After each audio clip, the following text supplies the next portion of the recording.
And it is just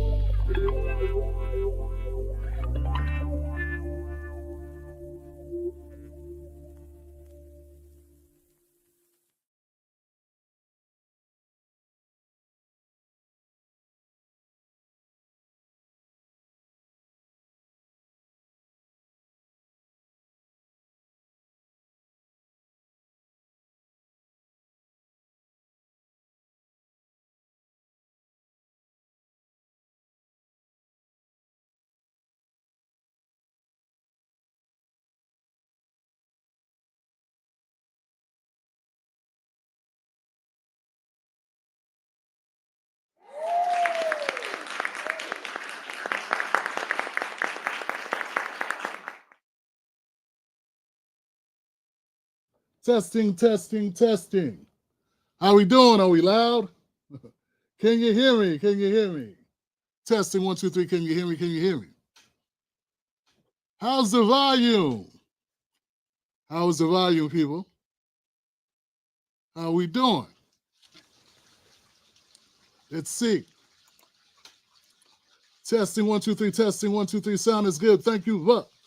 My brother Buck. Yo, testing, testing. Let's see this. How's this volume doing? How's this? How's this? How's this? How's this? How's this? How's this? How we doing? How we doing? How we doing? Can't really see my reading from over here, so I can't tell. Hello, hello, hello, hello, hello, hello, hello, hello. Volume is great. Much better volume. Isn't that something? Didn't know that. We might have to switch mics tonight. Might have really had a gusto to get to that one. Welcome back to the Timberlake Show, folks. Want to give it up for my moderators. Buck Bewley and Black Mamba in the house, Johnson. Come on, Johnson. There we go. There we go. There we go. There we go. All right. There we go. We are in the house. Testing, 1, 2, 3. I want to say what's up to people that click the link. I know it takes a lot of effort to click that link, man. Well, you know what? You got all these other options. There is no reason why you owe me that. So thank you for tuning into the Timberlake Show. Welcome me into your home or to your device. And we are in the house with the Timberlake Wolfpack. I got my usual suspects in the house. Thank you guys for being here. Thank you, usual suspects, Timberlake's Wolfpack. You are always reliable. Folks, I come to you bearing truth. I was going to get some help on this monologue today. I was going to look up some words to say to keep this concise, because I don't want to steal all the limelight. But I must explain to you what's been going on. I got a lot of people that have been asking me, Timberlake, what's happening, man? Where you been, brother? Where you been? Where you been? Where you been, Timberlake? And I appreciate that. Kid about my black ass, I appreciate that. Where's Tim's old ass at? Let me tell you, folks. I had a normal week. Very normal week. I woke up on Saturday evening. I woke up on Sunday morning. I didn't feel different at all. I felt the same. But I noticed when I went to the bathroom that my eye, one of my eyes, my left eye, it wouldn't close. I said, what the hell is going on? My eye won't close. As I brushed my teeth, I realized I could not spit. I said, what is this? I felt like my lip was swollen. I felt like my lip was swollen, Johnson. So I went downstairs. I got some ice. Me and Mr. Black hooked up. We got some ice. We put it in the thing. We iced my eye, iced my whole side of my face. Did that for a while. Hoping that would bring it down. I'm thinking swelling, you know. I couldn't explain the eye, but I felt, hey, you know, I got sinus issues, so they flare up. They do what they do. hadn't really paid attention that they had been more pronounced last week than they usually are. But, you know, I've been dealing with them for so many years. If you're a fan of the show, you know that. Even when I'm, you know, it's just something I've been dealing with. And, you know, I take stuff forward, little stuff. So anyway, I thought nothing too much of it, you know, except it wasn't getting better. You know, it wasn't getting better. And I was like, damn, you know me, I'm just focused on Sunday night. I'm focused on the Sunday show. That's all I'm caring about. Making sure my Sunday show goes off, you know. I'm not used to missing work, man. I'm a workaholic. I'm a Tim Black Wolfpackaholic. I am a, you know, independent media guy. So it just wasn't getting better, man. And I said, wow, this is crazy. So I started looking up stuff, you know. I started looking at things that could be, they said, you know, mild stroke. You know, there's this thing they said, Bell's palsy. It could be Bell's palsy, Tim Black. And I'm like, wow, you know, damn, what is that? You know, I ain't been rocking no veils. I ain't been ringing no veils. I ain't wearing no veil bottoms. What is going on here, Johnson? What are you talking about, Bell's palsy? I don't even know nobody named Palsy. Y'all tripping. We scheduled an appointment. Now, this is Sunday, so, you know, we can't get anything. I could have went to the emergency room, but I didn't. But by Monday, I had an appointment. Thanks to Mrs. Black, we go to the doctors. And lo and behold, doctor tells me, you have a case of Bell's palsy. Now, I didn't know what that meant. That was Monday. I got my prescription. I started them as soon as I could. You know, I get an antibiotic type thing, a prednisone, a cortisone thing, and something else to release inflammation. And it is what it is. This, what you have right now, guys, this right here is the better version of me. This is me recovering. I did not have, I like to say I'm a person that's pretty bold. You know, I come out here with a lazy eye as is. I come out here bald-headed, lazy-eyed black man with, with not the best, you know, I don't got a face of the movies, you know what I'm saying? But, you know, I'm okay, you know what I'm saying? I'm thinking I'm a good-looking guy, but you know what I'm saying? Putting yourself on camera, a lot of people don't like doing it for a lot of reasons. You know, so I already do that. I do that a lot of days a week. I do it, been doing it for 13 years, 14 years now. So I'm kind of used to doing that and putting myself out there. But I was like, well, I can't come out here with a face stuck. You know, I'm like, God, give me something else. Give me something with my foot. You know, because can nobody see my foot? I don't talk with my feet. You know, why you got to give me the one thing that's going, you know, I need to do what I got to do in order to run my business. It's bad enough it's a small business. It's bad enough I got to sell these damn mugs. It's bad enough I got to give people the Patreon. Now I can't even do that, you know? But no, seriously though, folks, I'm blessed. I'm blessed. All this is Bell's palsy. If you don't know what it is, look it up. They don't really know what causes it. It can be a viral infection that spreads to a nerve that attaches to your skull that goes down to your cheek and your facial muscles that blocks the blood flow, which cuts off the muscular ability or the ability to contract the muscles within your face. That's pretty much how it's explained. Wow, I'm able to say all of that. I couldn't believe I could say all that, Johnson. I didn't think I'd be able to do that much talking. This is okay. We're going to be okay tonight, y'all. I feel fine. I said I feel fine. I'm not in pain, so I'm fortunate. I watched a video of another woman explaining her situation. And she was in pain. She said she had excruciating pain. So I'm very fortunate. I figured I better come out and tell you something before I'm totally healed up. And then no one will believe me. They'll be like, this guy, he's making up an illness. He made up a sickness. Tim, if you want to go to Vegas and spend your Tim Black Legacy mug money, you ain't got to make up a story, Tim. You could just go. You ain't got to lie, Craig. But now, let me tell y'all something. My mother don't even know about this. I mean, y'all wasn't the first to know. I was the first to know. Mrs. Black was the second to know. My kids don't know, and they live here. Y'all found out before my kids. In fact, I thought about it before I was going live. My oldest son don't even know. None of my kids know. They just looking at Papa like, what's Papa? I said, I got a swollen lip. Keep it moving. So yeah. So I'm pretty close to you guys because you know you're the third people in my life to know now.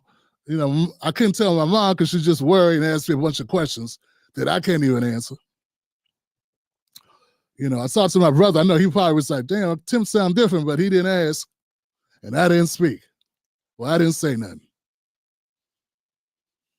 Like I said, Bell's palsy really has no rhyme or reason. Some people have it, they have diabetes. I do not have diabetes. Some people get it from a viral infection. I do not have viral infection. Well, I don't know. Maybe I was infected. I don't know. I got all this sinus stuff going on all the damn time. Who knows? They say it could happen from stress. I do have stress. Putting these shows together like I do meticulously every day. You know, Mrs. Black said, Tim, you know, baby, I love you, baby. I love you. And I'm going to tell you, honestly, I'm kind of glad you get to take some time off, you know, because you work so hard. You know, it is, you know, that's a beautiful thing. I have a privilege. It's a privilege. Let me tell y'all, you don't realize how much a privilege it is doing regular shit till you can't do it no more. Yeah, you always think about things you want that you don't have. You never think about what you have that you better be glad you still got. So that's how I feel about this. You know, this has accelerated me. If anything, I said, what can I learn from this? Mrs. Black was like, you know, I was like, you know, I want to turn this into a positive. You know, I want to make this something. She said, well, you know, you could spread awareness about Bell's palsy to people and let them know about it. And this could, you know, maybe there'll be people watching that have been through it and they'll feel cathartic listening to you explain it. Or maybe there are people that, you know, just become educated on it. I say, you know, that's good, but I'm a little selfish, you know. I want to get something out of it for me. How can I become better by this? What can I do to make myself a better Tim Black? And one thing is a sense of urgency. A sense of urgency, y'all, because I woke up, I was fine, y'all. I was fine. In fact, I went to the doctor a couple weeks ago. Didn't I told you about it? You know, I'm like, yeah, Mr. Black, you're in good health. You know, just you need to exercise more, and I've been doing that. You know, eat better. I've been doing that. You know what I'm saying? It's watch the cholesterol. I've been doing that. That's it. You know, but this is the thing. It don't really matter. I mean, it matters. Don't get me wrong. You know, everybody's got a puncher's try. You know what I'm saying? You know, how could I say this, y'all? No matter what you do, it's always with the grace of God that you are here. You ain't got to believe in God to believe that, but I want you to understand you can feel fine today and not wake up tomorrow. You know what I'm saying? Like you're not in control, you know, and treat everybody with some love. Show everybody love. You never know what they're going through. I've been going through this, and I've been seeing some people say some stuff, but I try not to even look, man. I focus on the positive. You know what I'm saying? People hitting me up, asking me to do shit for them. You know, it's like, yeah, these people they just want to reach through the phone. Like, yo, I'm going through shit. All I got is a bunch of people asking me, hey, Tim, could you do this? Tim. Nobody hit me up saying, Tim, what can I do for you?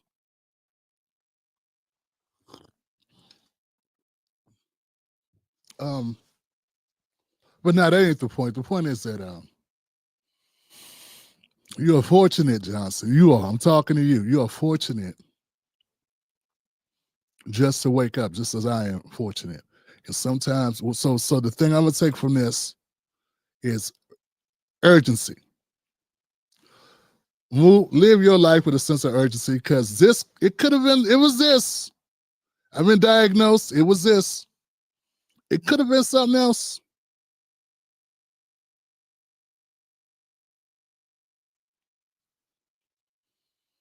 It could have been something else. It comes just as swift, just as out the blue. I know some of you got testimony on that. Just as swiftly, something else it could have been something else. And I would not be looking at a couple weeks, maybe a couple months at the most. Maybe, maybe it don't get better at all, and I'll be Shaq or I'll be Forrest Whitaker, and I'll be so blessed if I could be either one of those men. As far as financially, I know how their personal lives are. But then I started becoming educated. Like, damn, that's what's up with Forrest Whitaker's eye, his face. He's just got Bell's palsy. Oh, that's what's up with Shaq. He's got Bell's palsy. That's what, and it's mostly healed, but it's a little bit. So you talk right here because you ain't got to use your lips when you talk. When you talk like this, so you can, you can talk, and you ain't really got to use so much. And if you slow down, then you're real good. And if you can throw a cigar in your mouth, you can play. Oh, what's up, y'all? You know what I'm saying? Yeah, man, ain't no problem, man. You know what I'm saying? We was going to bicycle, man. It's playing, right? You can play it off, But nah, serious real talk, fam. Very fortunate, very blessed. And I feel fine. I'm gonna do some good tonight. And hopefully I'm gonna be good. Because I got love. People love me and I love them. And we here together. And thank you for those who support the show. And thank you for those who have inquired. Buck Bewley, Cat Negrita, Black Mom, but thank you for reaching out. Wondering what's happening, but not pressuring me, you know what I'm saying? Brother was a little worried there when I was in between before I got to the doctor to at least get a diagnosis, because you never know, So I'm a fortunate brother right now. I'm a fortunate father, husband, brother, and granddad right now, And I got these little girls looking at me. I'm 11. I got to take care of them. And my sons ain't done. They need a dad, whether they know it or not. So we're going to just do what we do. Take care of yourselves, gentlemen. Ladies, you too. Take care of yourselves, gentlemen. Ladies, you too. And let's get on with the show.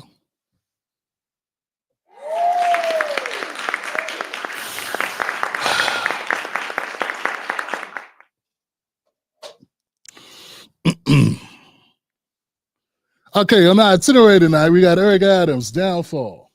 Joy Reid in trouble, and CNN's Fed worker layoff debate. Yeah, Fed worker layoff debate. Yeah, that's what it is.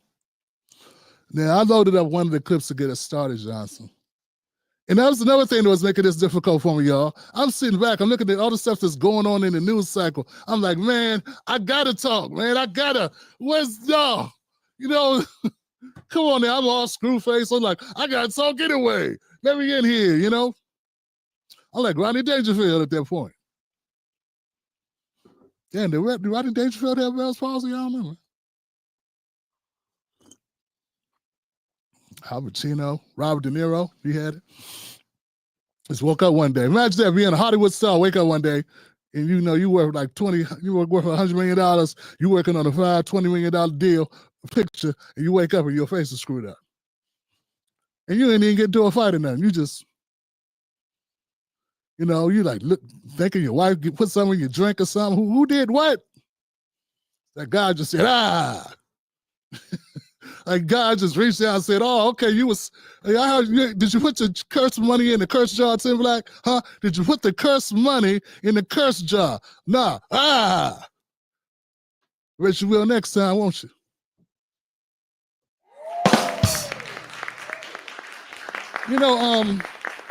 If only I could be as funny, off the cuff and witty, like all the white guys that people say I try to be like. Damn, I could only be as good as them. Damn, I really be doing something then. I would be successful.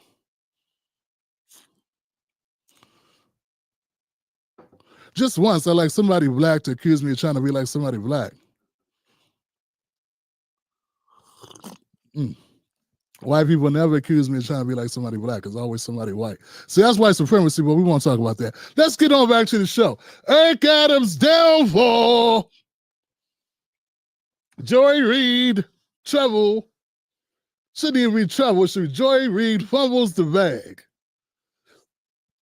Jesus, I can't wait to get to that segment. But we're going to go first to an easy one. Fed workers layoff debate. Let's go into the Fed workers layoff debate. Let's listen to Abby Martin and everyone's favorite, Anna Navarro. And here we go. Of federal workers, and it is just plain wrong. And it's random. It's abusive. It's random. It's abusive. Yes, to get an email? I do. I do think that. I think the way that they are. Yeah, I think the way that they are treating them. Why? How is this abusive? Scott, have you ever gotten an email from someone that said you better do this or else you're going to resign? Yeah, it's called having a boss in the private sector. From someone who's not your boss? The White House is every federal worker's boss. That's number one. Elon Musk is not anybody's boss. Scott, how is Elon going to evaluate?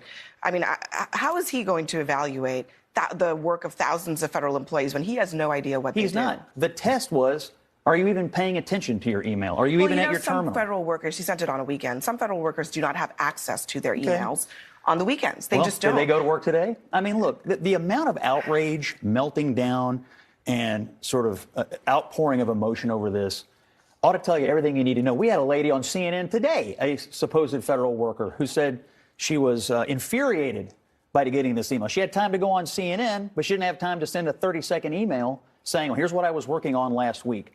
This is what people in the private sector have come to hate about how they view the public sector. And I think there's a great many very dedicated public servants. But you said, it's about control. Yes, it's about control, and it's about finding out who is actually at their job working and who isn't, and do we need all these people? Yeah, they're having that conversation about Fed workers, y'all. Yeah, they're having that conversation about Fed workers. When I hear it, I just tell you, man, it really gets me going, Johnson.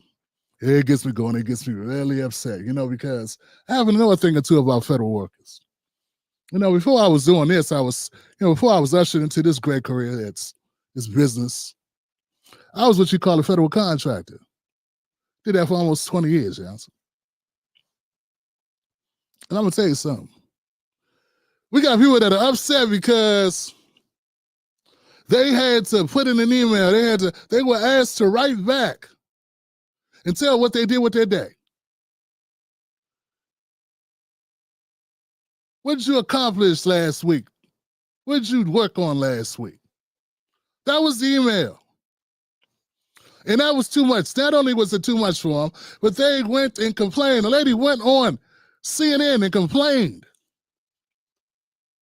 that she was asked to justify what she did last week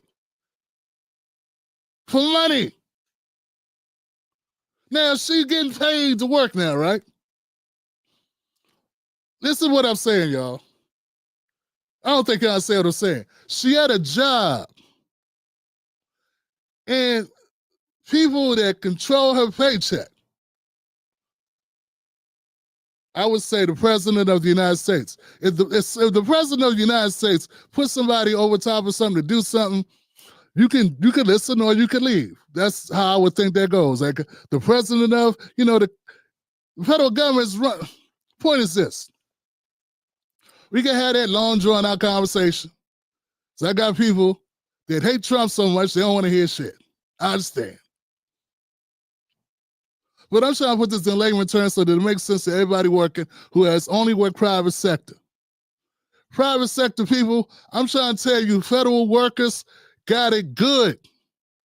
Federal contractors get raked over the coals folks. With Elon Musk, the email that was sent, hello? The email that was sent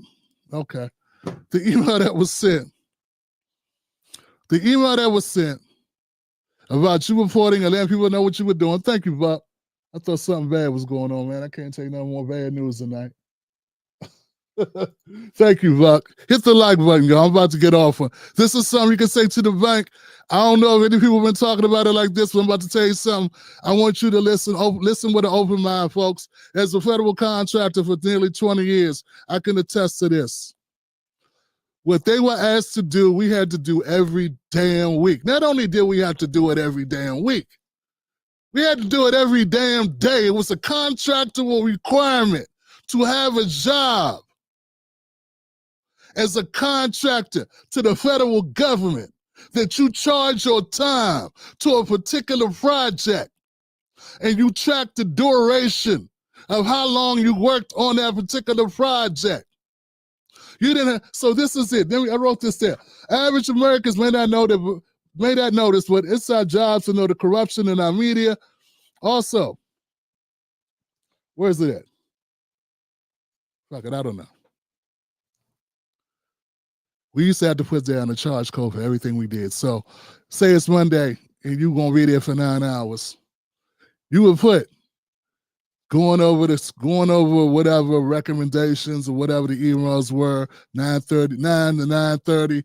You put down, I worked on project 636- whatever that code was you need to charge to whatever you're doing. You put that, I did that from 10 o'clock to 12:15. Then from 12:15 to 2 o'clock, I worked on project X, Y, Z, and Z, and Z. Then I took a lunch. I did a lunch and I worked on this other project from 2 o'clock, whatever, to 3 o'clock or 4 o'clock. Then I worked on administrative duties, and then I did my time sheet. And that's one day.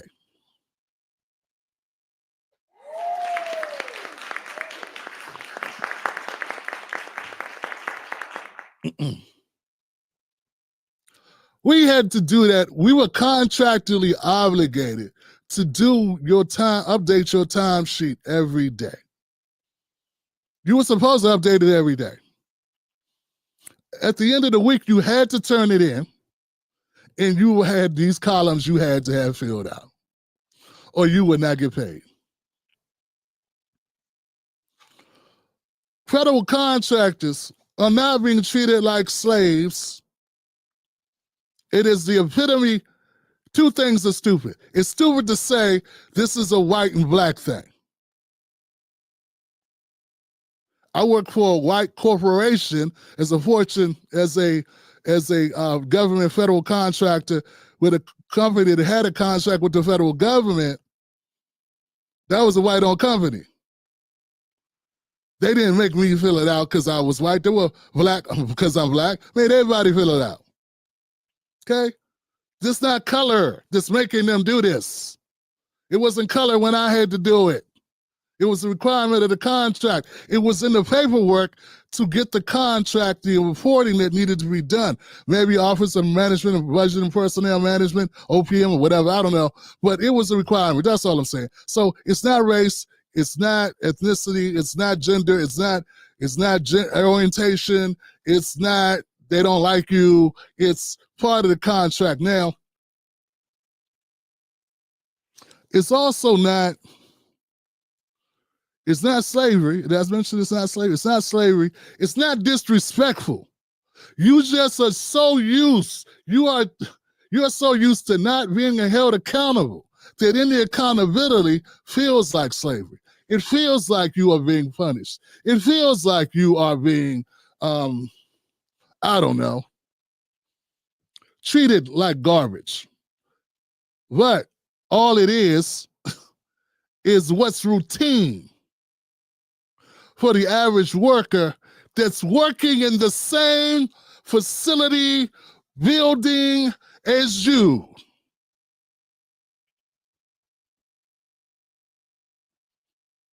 So when I'm listening to these conversations, when I'm watching this segment, for instance, and I hear people complain about the hoops federal workers got to jump through to keep their jobs, I am insulted, man, because I know the deal. And it's insulting that Abby Phillip couldn't call a contract worker in D.C. They don't want you to know the truth. Okay? They don't want you to know accountability is not new. In companies, the federal government is a slush fund of money, a corrupt entity where money is thrown away and wasted. I knew people that work for the federal government. I never seen so much waste. As a contractor, I had people say, Tim Black, let's go for drinks, man. I'm like, yo, it's 10 o'clock in the morning. And you're a coordinator for one of the biggest offices at a federal agency. Yeah, well, me and this other supervisor, this other coordinator, we do this all the time, man. We like you, man. Come on with us. We're going to go have drinks over here at the hotel. Chill out, man. Go have lunch and shit. Early lunch and get some drinks. Yeah, we do this often. You know what I'm saying?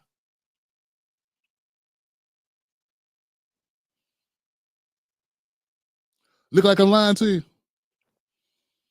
I ain't dropping no names. I could, but I ain't going to drop no names. So what I'm trying to tell you is, that's been my experience with federal government. Meanwhile, I got people that think they're dunking on me by saying a bunch of black people work in the federal government. That's why Trump wanted to eliminate jobs of the federal government. Do you work in the federal government? I'm not saying every federal government worker is a slacker. I'm not saying that at all. But I'm saying there are a lot of federal workers that know they work around a bunch of slackers. They know this, man. They know it. And they will find out what real work is when they take their butts to the private sector, and they got to deal with people that can. I worked in Virginia for about 4 years, Northern Virginia. DC, Maryland, Virginia is right there, 10, 20 minutes for each of them. That's an at-will state. They ain't got to give you nothing. They ain't got to say nothing to you.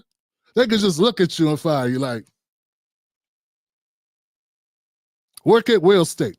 Just Commonwealth. Just look at you like, why are you still here? Didn't you see I fired you by the way I'm looking at you? Can't you tell? God, this guy's so hard-hitting. He won't leave. He knows the look. It's the fired look. Folks, what I'm trying to tell you is, these federal workers, man, you never want to see people struggling. You don't want to see people with the bottom pulled out from under them, okay? But it's hard to explain. If you have a child in your house who is not used, if you got married, you had a fiance, and the child was raised by a different parent, or they're foreign, whatever. They come from an environment where they ain't have rules and structure, and then they come live with you as a grandparent or whatever, right? There will be whiplash. Because you already have a house in place or structure that you're used to things functioning. It's not saying that's a bad person, but they are used to functioning in a structure that is not the same as what you have. You have curfews, they're not used to curfew. You have chores or requirements, they're not used to chores and requirements and responsibility. There's a certain way they want them to conduct themselves with respect for your home, and they're not used to rules. They don't do rules. So you're going to have to break that down to them. So what I'm basically telling you is federal workers ain't nothing but kids that was raised by absentee parents who let them do whatever they want to do, and they still got paid. They still got a bunch of gifts on Christmas and birthdays and holidays, and they got a lot of vacation, and life is nice. And they done mess around and move to the Jehovah's Witness house where they don't celebrate no Christmas. And you can't watch that bumping and grinding stuff. Not like who? Not like us? Not like who? Cut that Carter B off. Sit your ass down. We don't do that here. I need you to read the Bible. You understand what I'm saying, fam? You're in a new environment. So that's it, man. That's the point I want to get across so that, Scott, people say Scott Jennings seems like you like Scott Jennings. He is right sometimes, not right all the time. When you try to act like, I don't even know what race is. He started doing a Bernie Sanders. What's race? I don't know. I have no idea. What's race? Everybody's treated meritocracy. He started talking that bullshit. I called him out for that. But on this, he's right. He's right. I call out truth when I see truth, no matter who's saying it. I call out injustice, no matter who's doing it. This is dumb. Now, I got kids, I would like them to live in this world beyond me. And I like them to be able to live in a country that's not $40 trillion in debt. That'd be nice. It's just a thought. Now, you may not give a shit. You may think it's better that the federal government going the way it's been going on. Fine, that's okay. But every administration has the ability to decide not to do that, and the only thing you can do about it is leave. That's all you can do. You can leave. The same thing you got to do when you don't like a job in the private sector. You don't like the job, you got options. You got options. Lillian, you have options, Lillian. Thought I told you, Lillian, you have options.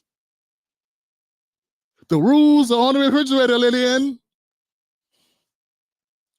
The door swings both ways, Lillian. You can always leave. People are acting like they can't leave. Now, I keep hearing these people complaining America to China or North Korea. Last time I checked, your friends working at the, Department of Energy don't have barbed wire fences and rubber mats to catch bodies if they try to jump to their deaths from the windows. Last time I checked, they didn't have whipping sessions in the back like they do the Africans, the Japanese, whipping blacks who don't work fast enough like they do in some of those factories that China has subsidized over there in the Congo and therefore other nations inside of the continent of Africa. I've seen them clips. Stop acting like this is that. You sound foolish. This ain't that. 2-hour lunch break having mofos. I've been around them.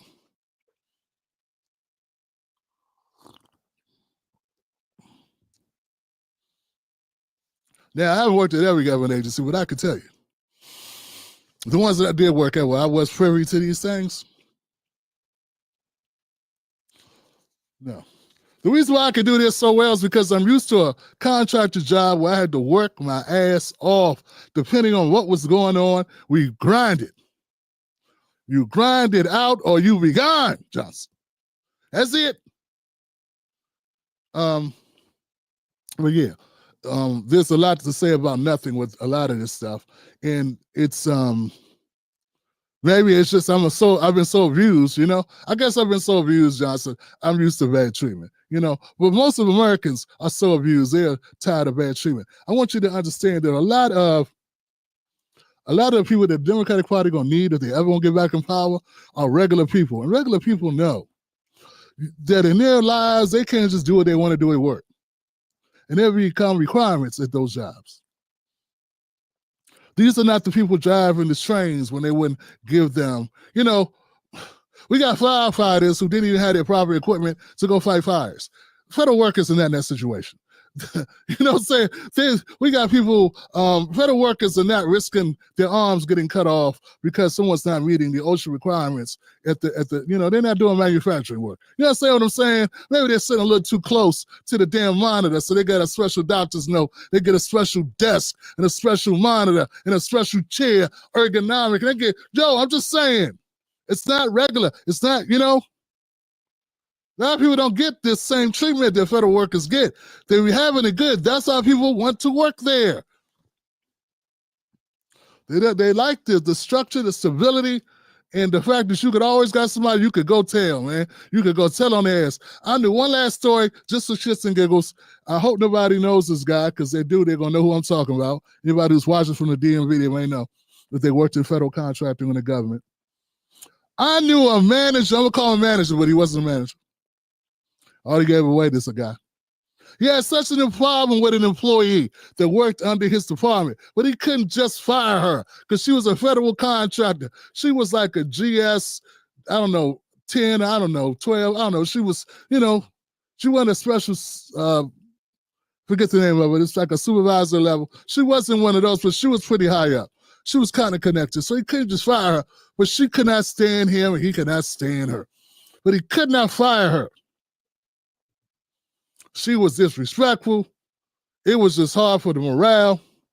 And he was also petty. Since he could not fire her, what he did was he had her desk removed from the office where she was sitting, moved into an office side view of the office, and had her desk turned towards the wall, hoping that would deter her and make her want to find reassignment. Because unlike the private sector, he could not say, in the words of that great movie, 2020, get out. He could not tell her to get out. So there she sat, filing her nails, listening to her music, refusing to work like this, staring at the wall, read magazines and shit. It happens, y'all. That's it. Give it up for that segment, y'all. Oh, hit the like button if you like this content so far. We're shooting for at least a 400 like account on this show tonight, Johnson, and that would be great. Much appreciated. Thank you, folks, for being here. Thank you, Buck Bewley, for reminding me. And hit the like button, guys. This is what you call dedication to the art and craft of commentary.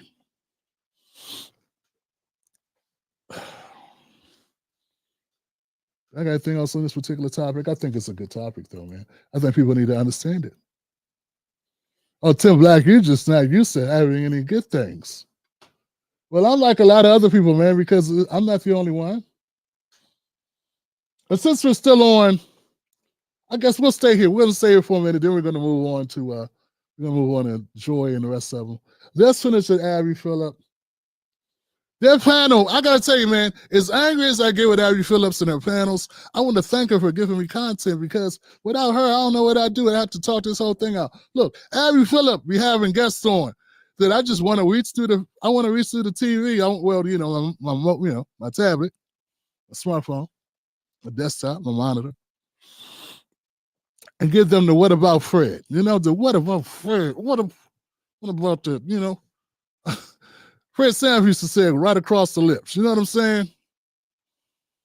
The baby powder palm. I want to get the Mike Epps baby powder palm. You know what I'm saying?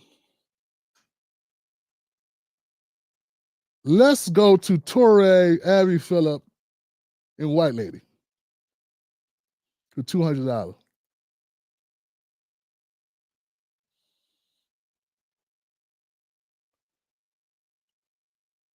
For a moment that DOGE is not about cutting money, right? It's not about spending. It's about shrinking government so that it'll be too small to stop Trump with whatever else is in this plan. Why would the government stop Trump? Isn't he the head of the government? You're saying the government would be too small to stop Trump. If Trump's the president, why would the government, the bureaucracy, be actively trying to stop him? Because Toure looked crazy when he said that. When he said, "Well, in the Trump, don't he run the government? They're not what presidents? Don't they run the? Do we run the government? Yeah, we need to really answer this question. Does Trump run these when he appoints people to his cabinet, right? Who oversees these agencies? Is he not effectively the boss of those agencies? Not the boss of the Supreme Court, not the boss of your state, not your guy. But is he or is he not? Now, we got to answer that honestly, because that is what this whole argument's about. Does Trump have the authority to say what needs to be done at any agency, and if they are meeting requirements that he deems fit? He can put Charlie Brown in charge. That's what, work with somebody who hired and supervised, you couldn't stand, like, why you hire this dumb motherfucker? Why you hire this person over me? The boss hires who they want to hire. Since when do you get to complain about who the boss hired to do whatever job? It's crazy. I'm going to let it keep going, man. But we got to be able to see the main part of this is that we're having a conversation. People don't understand who's in charge. If you say the agencies run themselves, that's crazy shit. I don't agree with that. It's just you used to people not doing anything about a problem.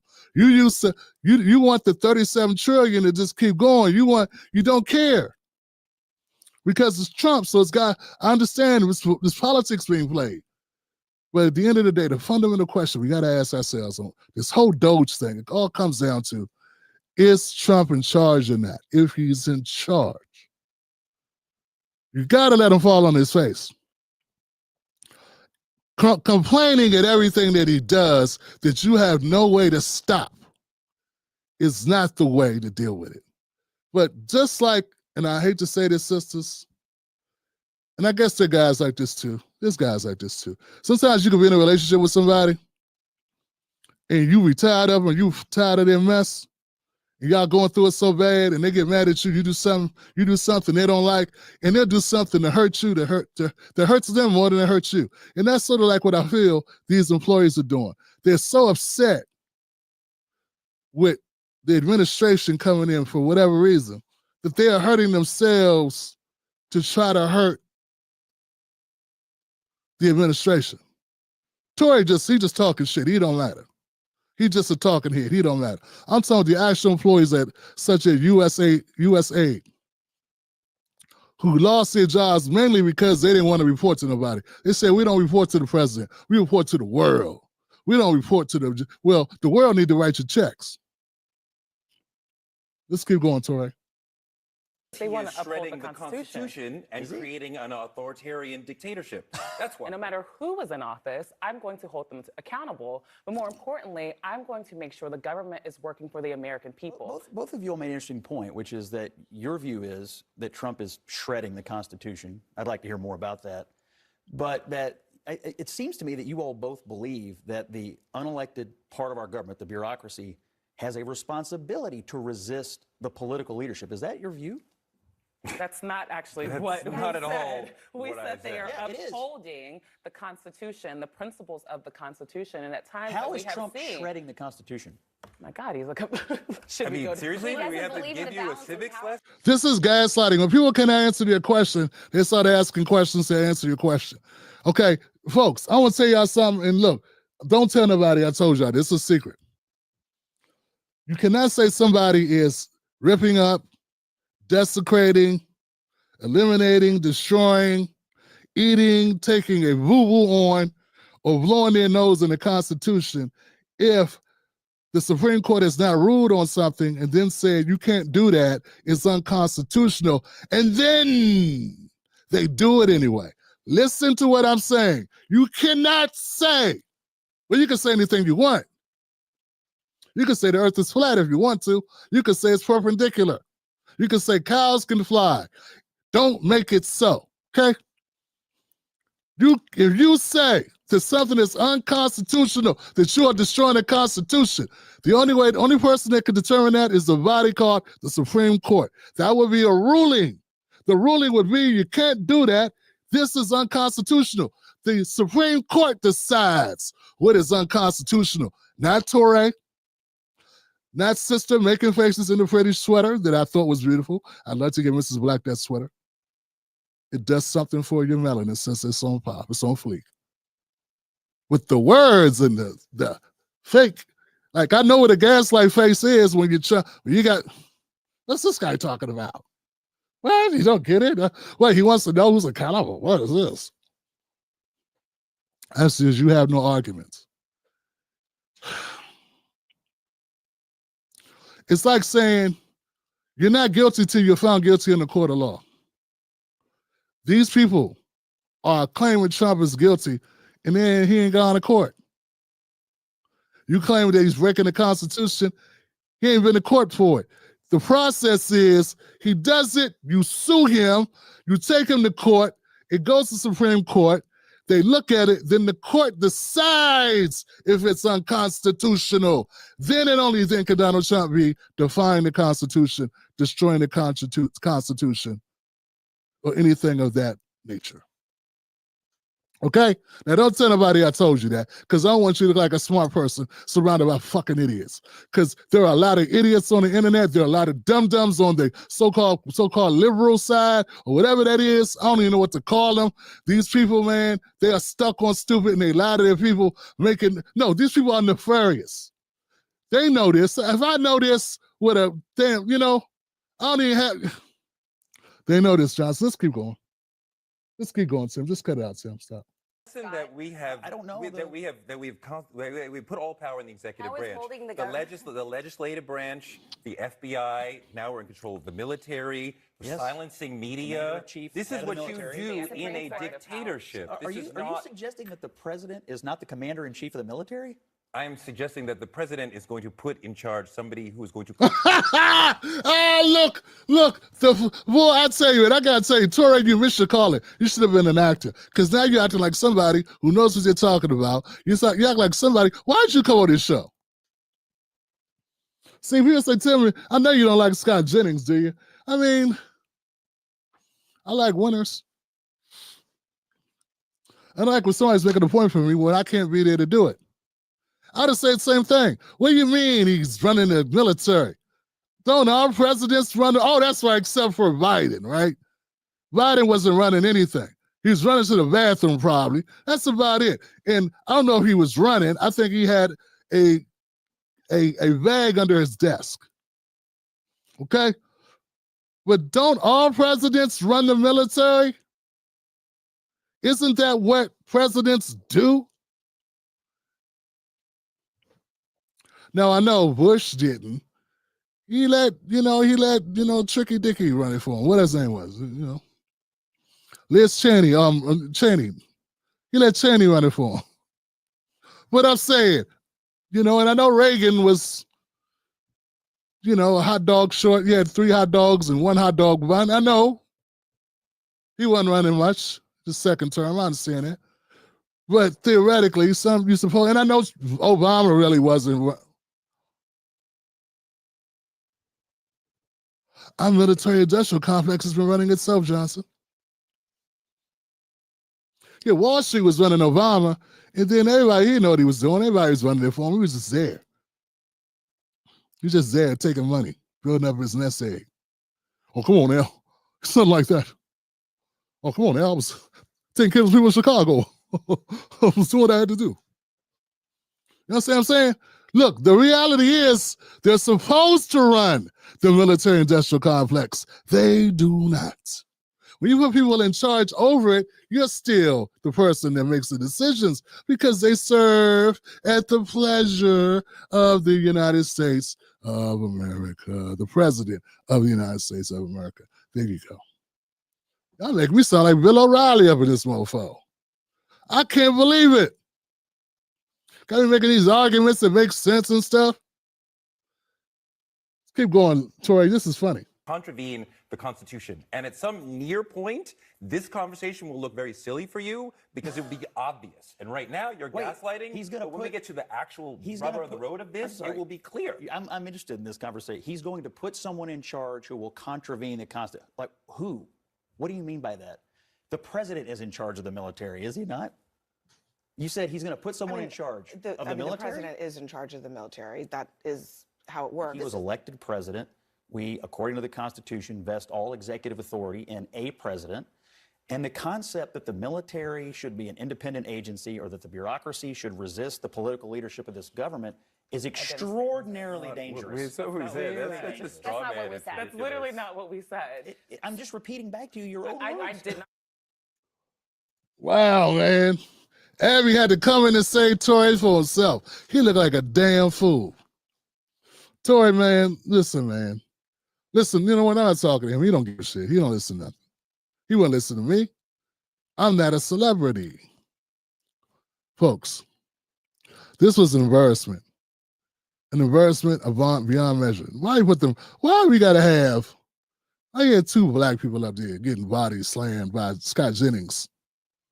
He went and body slammed her. He went back and body slammed Toure. Then he went back and body slammed her. Then he slammed Toure 2 times. I mean, this is the abuse at this point. I'm ready to call Child Protective Services, man. You know what I'm saying? This is embarrassing, man. And it's because, look, you cannot win an argument when you have no facts. When the facts are against you, it's difficult to win an argument. It's not about brain capacity. It's not about thinking ability, logic, wit. when the facts are against you, we have a court system. That's what it's there for. It's there to keep people in check. And that's how you rule things unconstitutional. Saying the sky's falling without evidence just makes you a person yelling at the sky. That's all it is.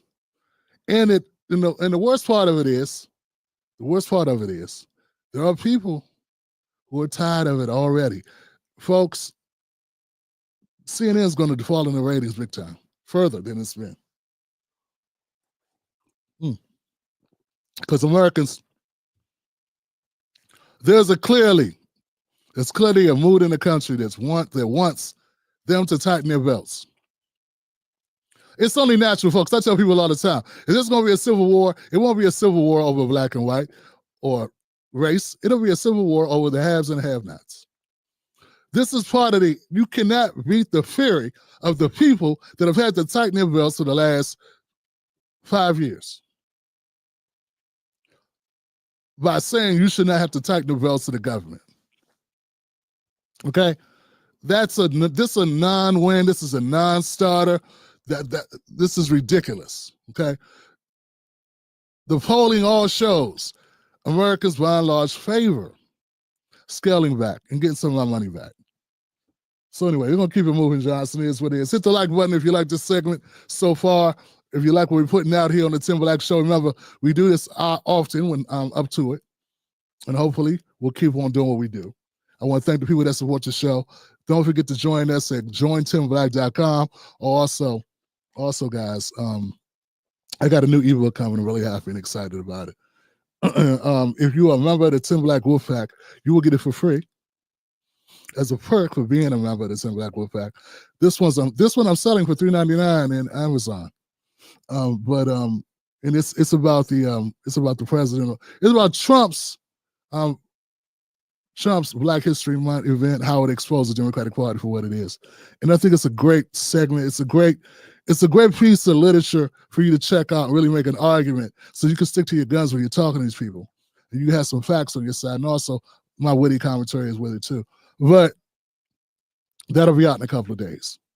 But to preemptively, if you signed up to get it for free, join us at jointimblack.com. Become a member of the Tim Black Wolfpack on Patreon, and you get that for free. And don't forget, I already got 2 other free books that are out there. I got 2 free books that are already up. You should check the link description box and find those 2. Presidential Impact, the impact presidents have without waiting on Congress. I talked about this when Biden was in office in response to people that were saying, Biden can't do nothing, he don't have Congress. So I had to write a book about it that shows you 10 things presidents have done over the history of the United States when they didn't have Congress, how they got shit done. It's because they wanted to. Because that's what they wanted to do. Yeah. That's presidentialimpact.com is where you go for that one. The other one is 8 Reasons Kamala Harris Lost the Election. Yeah, put that one out. Yeah, that was out before she lost. So that's beautiful. Yeah. That's how good I am. I called it before. Anyway, let's keep going, guys. Let's see if we got anything else. Tonight's gonna be kind of a night I gotta make up for a couple of things. I'm not gonna go too long, but I do have a couple. I think I do have one more Abby Phillip. I don't even know what this is, but we'll find out. How long is this one? This one is 65 megs. This one is 67. About the same thing. And this one is Elon. Oh, this is good. This is Abby Phillip, man. Abby Phillips just keeps giving me all these gems. This is great. I want to thank Abby Phillip from CNN. She's amazing, man. She is amazing in providing me content that shows just how bad Democrats are. And I appreciate her. I know it's accidental, it's just not deliberate on her part. It's a byproduct of her being a sellout in so many ways. But the money, her and her family need the money, because they're struggling. They can't, that's not true at all. She's doing very well. Her and her husband doing very well. It's just that she chose to be a corporate tool. A lot of people choose that. Equal opportunity. We got, all types of people selling out. And she's just another one of those people. White people sell out, Latinos sell out. Whites, most Latinos are white in America. But you know what I'm saying? Asians sell out. You know, there's some Native Americans that sell out. There's a word for it over there. I forget the name of it, but I heard it before. Whew, tough room. You know, there's a word for Jewish people who sell out Jewish people. I forget the name of it. But Abby's a sellout, but she is good for this. Thank you so much, Abby Phillip, for this. This is important.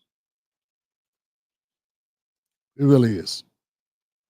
The Daily Beast today. He said, there is no doubt in my mind that he is doing this out of fear of the consequences for his other business interests, Amazon, the source of his wealth, and Blue Origin, which represents his lifelong passion for space exploration.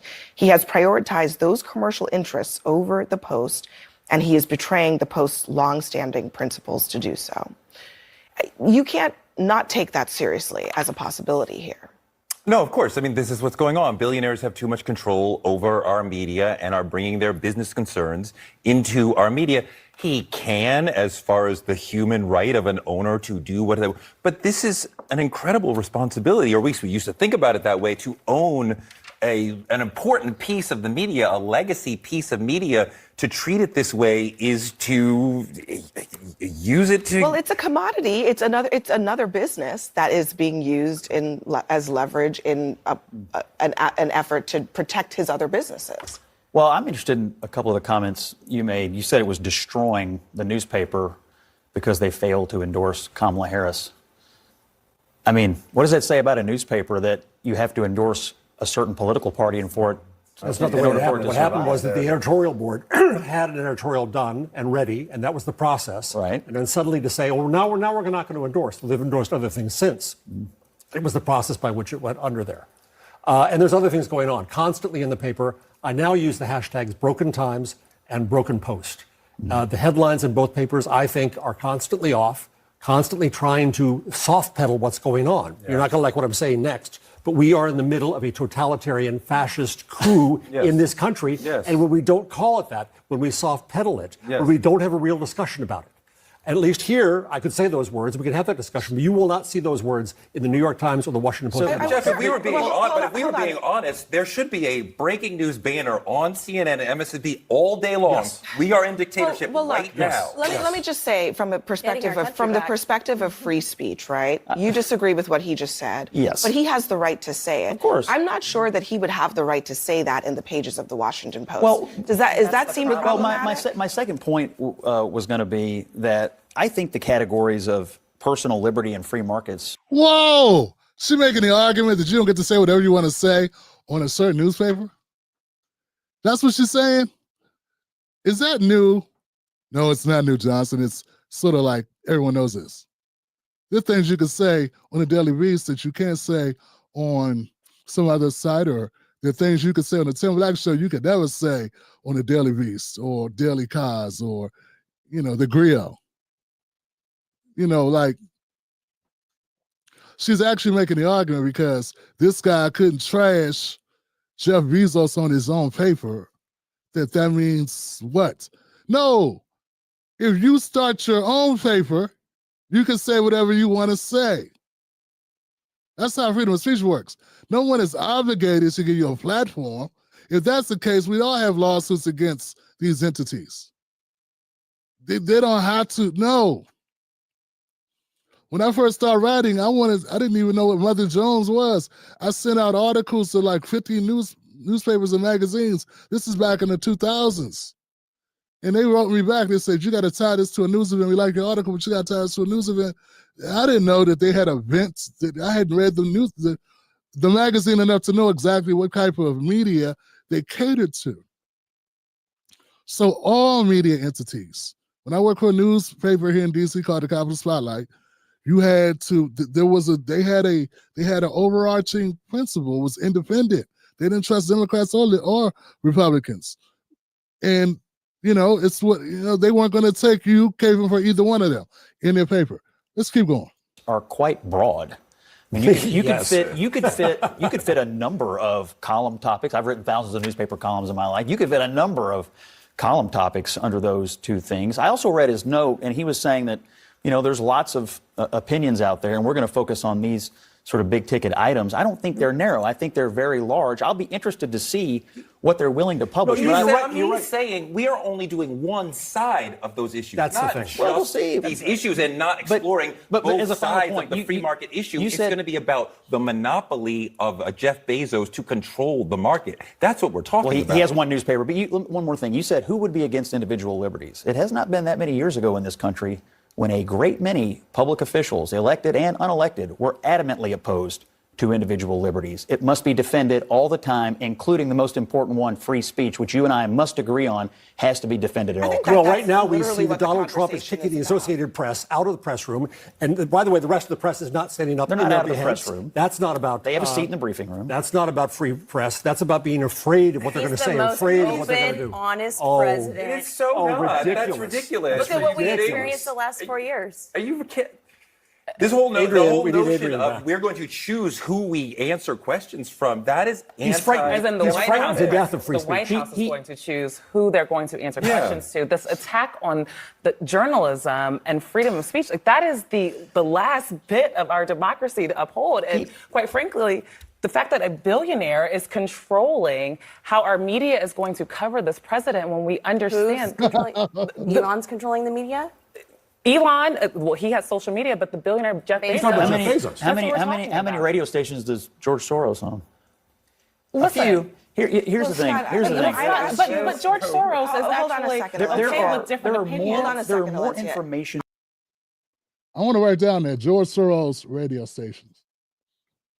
Someone look up and answer that question about George Soros radio stations, guys. I think that's a damn good question. That one I didn't get to. But, oh, damn, maybe I do have some stuff, though.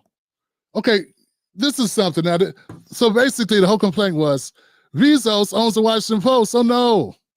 He owns the Washington Post, and he's not letting people talk and make certain messages, and he didn't want to endorse Kamala. And we all know if Jeff Bezos would have just let Kamala get an endorsement for the Washington Post, she would have beat Trump, right? That's what it's all about. Yeah, she would have won. They wouldn't have gave a damn. She lost, therefore, everything except Kamala Harris, except the Democratic Party. Well, you know, they have to be what's wrong. It's got to be everybody else. It can't be the Democratic Party or Kamala Harris or the strategy or the talking points or lack of enthusiasm or being out of connected with no connection to the audience, no relatability to average voters. I mean, a woman can't get the women vote about abortion or about body autonomy or about choice after the ending of Roe versus Wade. Now, I don't know where you're coming from, but all here people compare everything to black, so let's compare it to black. I bet you, if they had brought slavery back, a black guy would have got elected. Yeah, I think a black guy would have got elected. Okay? So, all you people are not comparing everything else to black. You didn't compare this to black. Women were not rocking with Kamala Harris. So what I'm saying is, how serious was the issue? How the Democrats put all their money on red. No, they put all their money on black. They bet on black. Well, not black. They bet it on Indian. They bet on Kamala Harris. They put all their money on Kamala Harris. They're at the roulette table. They could have put it on food, inflation, wars. That probably wouldn't have won. They could have put it on economy. Everyone says it's the economy, stupid. But not the Democrats. They said, we're going to put all our money on women and Roe versus Wade. It didn't work. So now they're blaming Jeff Bezos. Because he owns the Washington Post, he is obligated for his newspaper to endorse Kamala. Now, he didn't endorse Trump. He didn't endorse Trump. He just didn't endorse anybody. And that, my friends, is how you know who the real fascists are. This is why I had to break up with some of my friends, because they won't call a thing a thing. They want to tell you that you're not living right. They want to tell you you're wrong. Tim Black, you wrong. You changed. They used to call out Democrats. Man, what happened? How are you going to cancel? How are you going to be coming for Jeff Bezos for not endorsing somebody when he didn't endorse? Yeah, anyway, point is this. So like people mad at Nelly for performing for the president, not for a candidate, but had no problem with them people performing for Kamala when she was a candidate. That was to sway votes. Nelly performed after Trump's already been inaugurated. And you're still mad. Like, him not being there will undo Trump's presidency. Now, it is undo his money in his pocket. Anyway, let's keep going. You got to break up with the Democrats. So they talk as if the only person who owns anything that's a billionaire in media is Jeff Bezos. But let's talk about Lawrence Powell Jobs. He's a billionaire. He owns the Atlantic. No one talks about him. That's right. Then there's Mark Bienoff. He owns Time Magazine. Time Magazine is a liberal magazine, and he is a billionaire. No one talks about him. Then we got George Soros, of course. He look, indirect influence through funding rather than direct ownership. He just pays for everybody, so he can own things that he doesn't own. Like, give him money to it.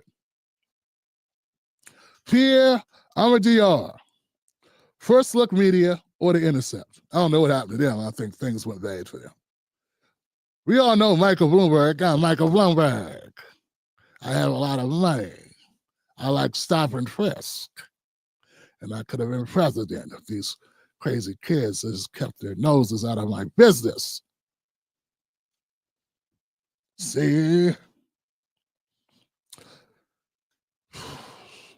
These billionaires, media holdings, tend to be very liberal, and they are liberal media, and you see Abby has no complaints. Torre's not bringing them up. And I don't know if you noticed that, but 7 magazines that I just listed, or 5, whatever that was, 5 are bigger than 1. It's like the people that complain about Elon, or complain of Elon owning X.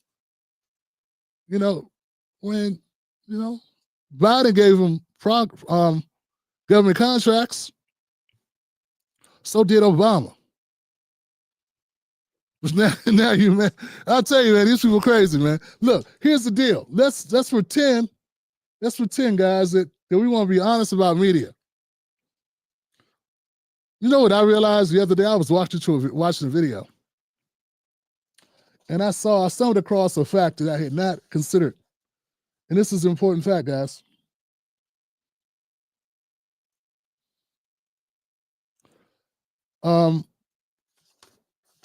Yeah, here we go. It's an important point I want to make to you guys. And do me a favor, guys. Remember, some things we discuss here, you shouldn't tell everybody. It's a secret between us, and it's private. And as a member of the Tim Black Show, we can have confidence, right? I don't want my stuff to get out to everybody. I want it to be private between us. So don't share this with anybody. I wish I could blink because I blink my eye right now. I will wink at you. Don't share with anybody because we wouldn't want them to be informed. We want to be the only people that know stuff. Check this out. They talk about corruption in media, but they're not talking about MSNBC. They're not talking about their own networks that they're sitting on. Look, folks, I don't know if you noticed that, but it should be illegal to freeze out candidates when they're running for office. Yeah, I think it should be illegal to blacklist candidates who are running for office. Particularly candidates. Now, if somebody's name is Joe Scumbag, or if you Flavor Flav and you want to run for president, maybe people should freeze you. I don't know. You know what I'm saying? But is that really right? If you're running for some party, you make up in your basement, like Tim Black's Wolfpack, we form a party, and I run as the Wolfpack party. You know what I'm saying? Should I be given a platform to talk on CNN or MSNBC? That's debatable, Johnson. I don't know if I should or not, but I know that's something we should have a conversation about, right? Because that's something you might want to discuss it from serious. If I'm just we don't want a bunch of people getting up on TV making a mockery out of our system. I mean, we already got that. My point is this: MSNBC, CNN, CBS, ABC, they all blacklisted Dean Phillips and RFK Jr. They blacklisted them. And these were Democrats. I think I saw Rand Williamson on one thing one time. They blacklisted these people. They don't talk about their corruption there.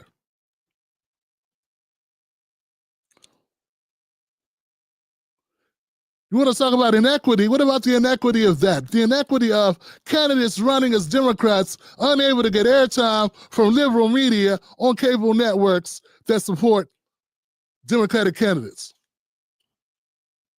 And now they want to cry foul. They want to complain because Jeff Bezos won't endorse, won't have the paper endorsed. Come on, Johnson, let's keep it a buck. That's not even the worst thing because we knew about that. We all knew that. Well, we kind of gloss over. We don't think about it. These are the people that are holding the conversation. They are talking as if they weren't there. It's like somebody, you're like, no, man, I have nobody else at my house. I'm done. We're not having parties at my crib no more. And your friends are like, why not, man? What's up? What you mean, what's up? Hey, man, why you getting all brand new, man? Your place is a spot. We love going to your house to watch the game. So last time you was here, man, you set my crib on fire. You broke 3 glasses, you spilled beer all over the floor, and then I don't know why you stopped at my toilet and didn't tell me, and then you burnt my mattress. Somebody fell asleep on my couch and dropped ashes and caught my couch on my love seat on fire. You were here when it happened. And they like, I don't even know what you're talking about, man. I don't know why you tripping, man. Why you tripping? That is what Joy Reid, I'm sorry, that's what Abby Phillip and the rest of these people sound like. They were here when they just blacklisted RFK Jr. Tory was here when they blacklisted Dean Phillips. And let's not talk about what they did to, Green Party and Justice for All Party, Dr. Cornel West and Dr. Johnstown. Let's not talk about that. And Claudia De La Cruz, I don't think she ever got any airtime. That sister deserved a bigger microphone than what she got. What they did to her was horrific. It was disgusting. It was insulting how they did the independent parties. Third parties are treated horribly in this country. Okay? For the fact. Let's keep it real. These same people are the ones complaining.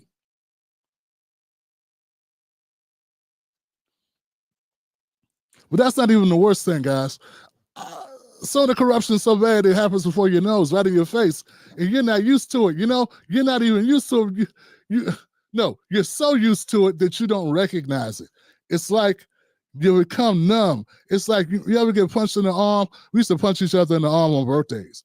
Yo, it's your birthday? Oh, how old are you? 14? Oh, 14 froggies. If somebody holds you down, somebody punch you in the arm 14 times. And by the time you got to like 8, you couldn't even feel it no more. That's what our media has done with the corruption. They've been punching you in your head so many times with corruption. When you see it, you don't even recognize it. Do you realize Jen Psaki? Do you know who Jen Psaki is?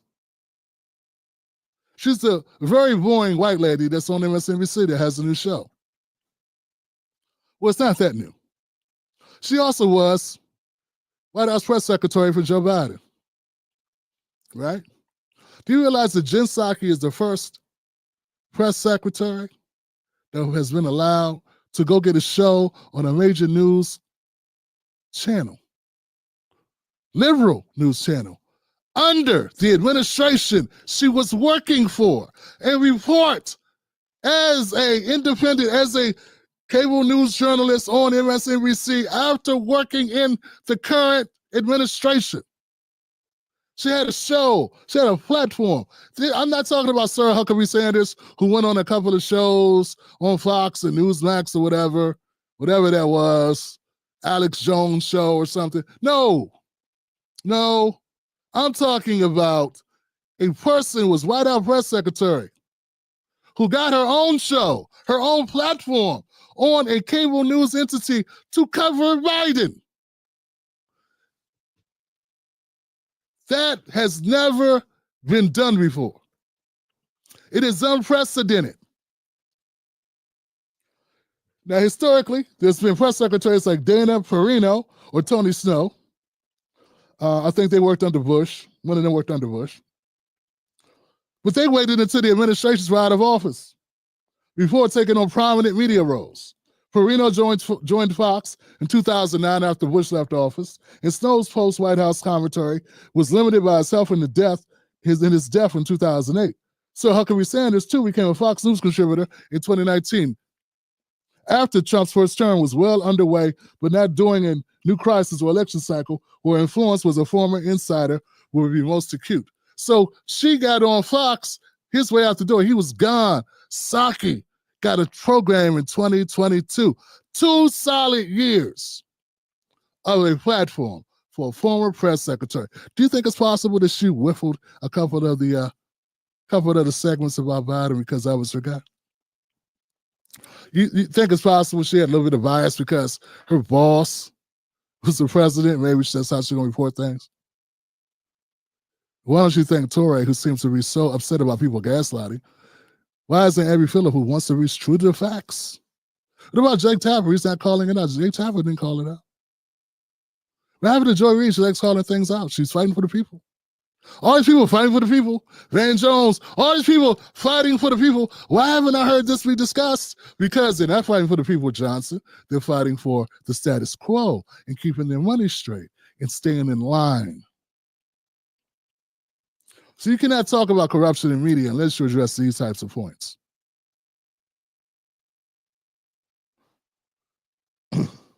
Psaki was the public face of Biden's administration. She was the public face. She managed its messaging on everything from COVID to Afghanistan. On MSNBC, a network already leaning left, she's free to analyze those same events with her insider knowledge, potentially softening criticism or framing things in ways that align with her boss's or her old boss's interests. This is unlike a contributor and for occasional takes. Her solo show gives her a consistent platform, which could feel less reporting and more like an extension of her prior role. Yes, folks, what Jen Psaki was able to do, what MSNBC allowed her to do, unprecedented, never before done. And it's showing how corrupt our media is, how horrible, how the rules have, the lines have been blurred so much. There is no distinction between state and independent. There is no more fourth estate. It's just one. There's no keeping it honest, Anderson Cooper. It's keeping the car on the road going the same direction it was going. And that's what they're in it for. It may not be illegal or unethical in the legal sense, but it's not kosher. Yeah, that's not kosher. If you think that's kosher, it's not. Don't eat that. Don't eat that.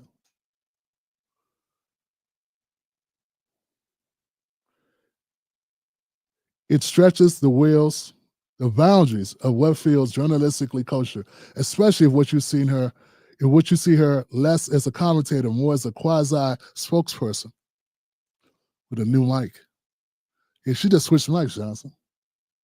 Whether there's a new level of bias or just the latest evolution of cable news partisan playbook depends on how much you think the old guard ever played it straight. Either way, it's a hell of a signal about where the line between government and media stands today. So all this jibbing and yabbering, this jibbing and jabbering, all this blabbering, blubbering, all this hand-wringing about Jeff Bezos is nonsense. What's been happening at MSNBC, what's happening at CNN, what's happening with all these entities can all be addressed. All right. Thank you for that, guys. Give me a thumbs up on this show. Give me a like. Let the algorithm know that tonight's show is pretty good. We're doing a pretty good job putting it together for you. Thank you. Tip your waiters and your waitress, Black Mamba and Black really over there serving up some coffee and some I don't know, some type of juice product. Maybe with some THC in it. I don't know what he's doing over there. Doing something. Yeah. But I want to go to the next segment, guys. Now, remember, guys, if you become a member of the show, that'd be great. You don't have to, though. I'm going to keep doing this as long as I can. I'm going to keep doing this as long as I can. I think it's a worthy thing. So I want to go to Eric Adams, then we're going to go to Joy Reid. You're going to save Joy Reid for last. Don't leave until I do Joy Reid, because we have to deal with Joy Reid. I know it's getting late. Hope you kids can stay up. Can we do Mayor Eric Adams? Okay, so I got a clip about Mayor Eric Adams. Hey, Mayor Eric Adams, he's on his last leg. You thought I had a bad week. Jesus Christ, what is going on with Mayor Eric Adams? This guy, you fell down the tree of bad luck and hit every branch, Johnson. Jesus Christ, what's going on with this guy? He can't catch a break. Now, the Democrats hate him, and it looks like a lot of his constituents hate him too. I don't know what's going on here, Johnson. I'm trying to figure it out. Here he is being ambushed on Good Morning New York, I think it is. Whew. Painful, man. I don't know what to say.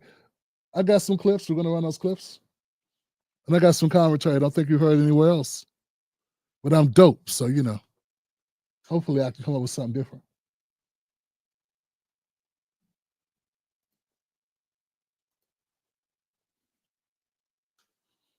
Back to an event you had at the Gracie Mansion last night, where you spoke about Black History Month, and in it you said, quote, all these Negroes who are asking me to step down, God forgive them. Are you implying that if you're black, you have to support you? No, not at all. I'm asking for all New Yorkers to support me. So who are you specifically talking to when you say Negroes? So this is a biblical moment. When Jesus was on the cross, he said, God forgive them, for they know not what they do. All these Negroes who are asking me to step down, God forgive them.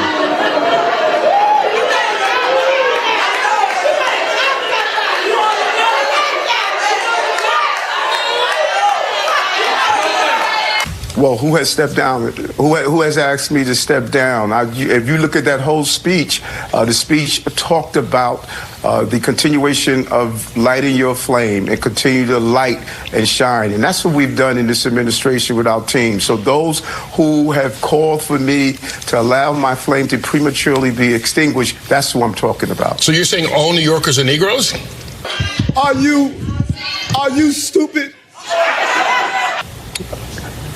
I thought I was very clear in my definition of what I say. Hold on, guys. Why come Eric Adams couldn't say, look, I'm in a black venue. I'm talking to black people. So I was talking black, man. That's all I was doing. I was talking black for a minute to a bunch of black people. Then you hear the black woman cheering for me when I talked that black stuff. I was talking to black people about black people when I said that in that moment. That's what I'm talking about. The black people that I've been disappointed, and I don't know how to say this, but how's going to say when I'm disappointed when I feel betrayed by people that I'm trying to represent for. And that's what part of my speech was, partly about those people. But no, I do not mean the average voter. It's the people that I supported, people that I thought had my back, who were black, who are calling for me to step down. This is not regular voters. I'm talking about people that are not voters, but people in power positions that I've trusted. Different people. But he can't say that. He can't be real. And when you can't be real, then you're going to have to be what? You don't have the facts on your side because you can't even be honest about what your statement was. So he's going to sit here and look bad. All New Yorkers, we got 8.3 million New Yorkers, 8.3 million people didn't call for me to step down. I get just the opposite when I'm in the streets. So anybody who's black who calls for you to step down, they need help from God. I'm focusing on this because your use of the word Negro has come up repeatedly over the last couple of weeks. And I think some people actually have an issue with that term. So explain who you're talking to when you use that term specifically. I'm running my race right now. You have to be stupid to try to stop me from running this race. It's a level of buffoonery that's going on, that's spreading as fast as COVID. I didn't say they need help for God. I said pray for them. Wasn't that what I said? You said, quote, God forgive them.